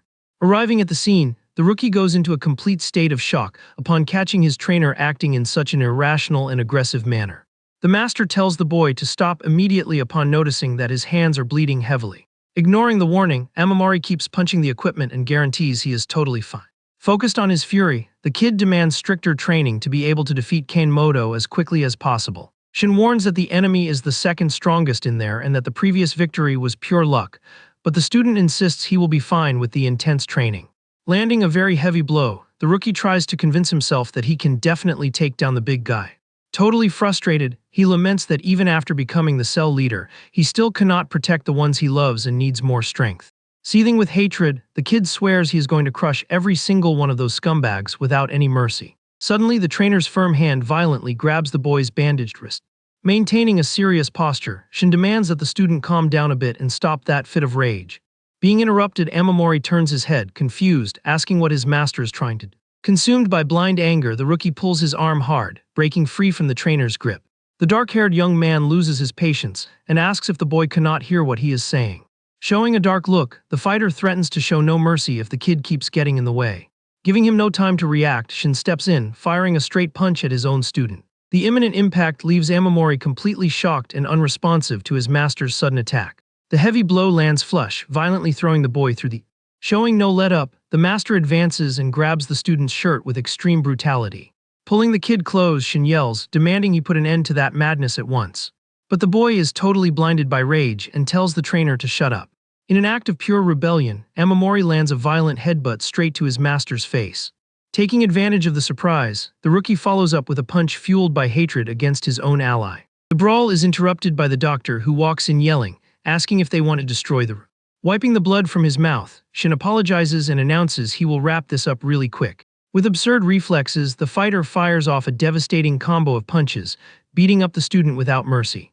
Later, the doctor tends to the boy's injured hands, while the master wonders the reason for such overreaction. The young man deduces that the kid completely lost his mind because of the threats from Kanemoto's brother. Watching the patient rest, the doctor agrees that the boy felt he had no other way out besides pushing his training to the limit. Touching the bandages, she guesses the solitary confinement increased his stress and suggests he needed to vent his anger. Head down, the fighter states that just that will not be enough and that they need a permanent solution to the problem. Silence takes over the infirmary while the kid remains knocked out in bed, recovering from the beating. Opening his eyes slowly, the boy wakes up from fainting, feeling his body heavy. The master comments that he slept for 3 hours, deducing that the isolation in solitary wrecked his rest. Totally ashamed, Amamori lowers his head, apologizing for punching the trainer. Shin waves off the apology, saying it does not matter, but warns he needs to ask a very important question. Displaying a very serious look, the fighter asks if the student really intends to face Kanemoto head-on. The kid explains that the enemy's younger brother is only arrogant because of his family, so the only way out is to eliminate the big guy. Furthermore, he claims he cannot just sit around waiting to be taken out by the wing boss. Treating the patient's eye, the doctor warns that this attitude is reckless and tells him to act with more caution since the boss is undefeated. But the boy desperately pushes her hand away, arguing that his mother is in danger and time is running out. Turning his face, Shin guarantees his allies will take care of the woman's protection, demanding the rookie control his own emotions. The master finishes the scolding, teaching that it is impossible to protect someone by acting only out of blind rage. Shin advises the boy to keep his cool and posture instead of rushing in without thinking about the consequences. The scene cuts to the busy city streets, with several food stalls lighting up the night. At her humble stall, Amamori's mother works hard, serving customers with a kind smile. Suddenly, a heavy and threatening footstep echoes on the asphalt, breaking the peace of the place. Wearing a mask to hide his scars, the bully declares that the son's debt passes on to the parents. Arriving at the stall, he mocks, asking if the woman is managing to make good money there. Desperate, Amamori's mother clasps her hands together, begging for forgiveness since her livelihood depends on that job. Pointing to his own bruised face, the aggressor blames the kid for the damage and demands she take responsibility. Overflowing with cruelty, the psycho orders his goons to force the woman to eat a bowl of boiling hot soup.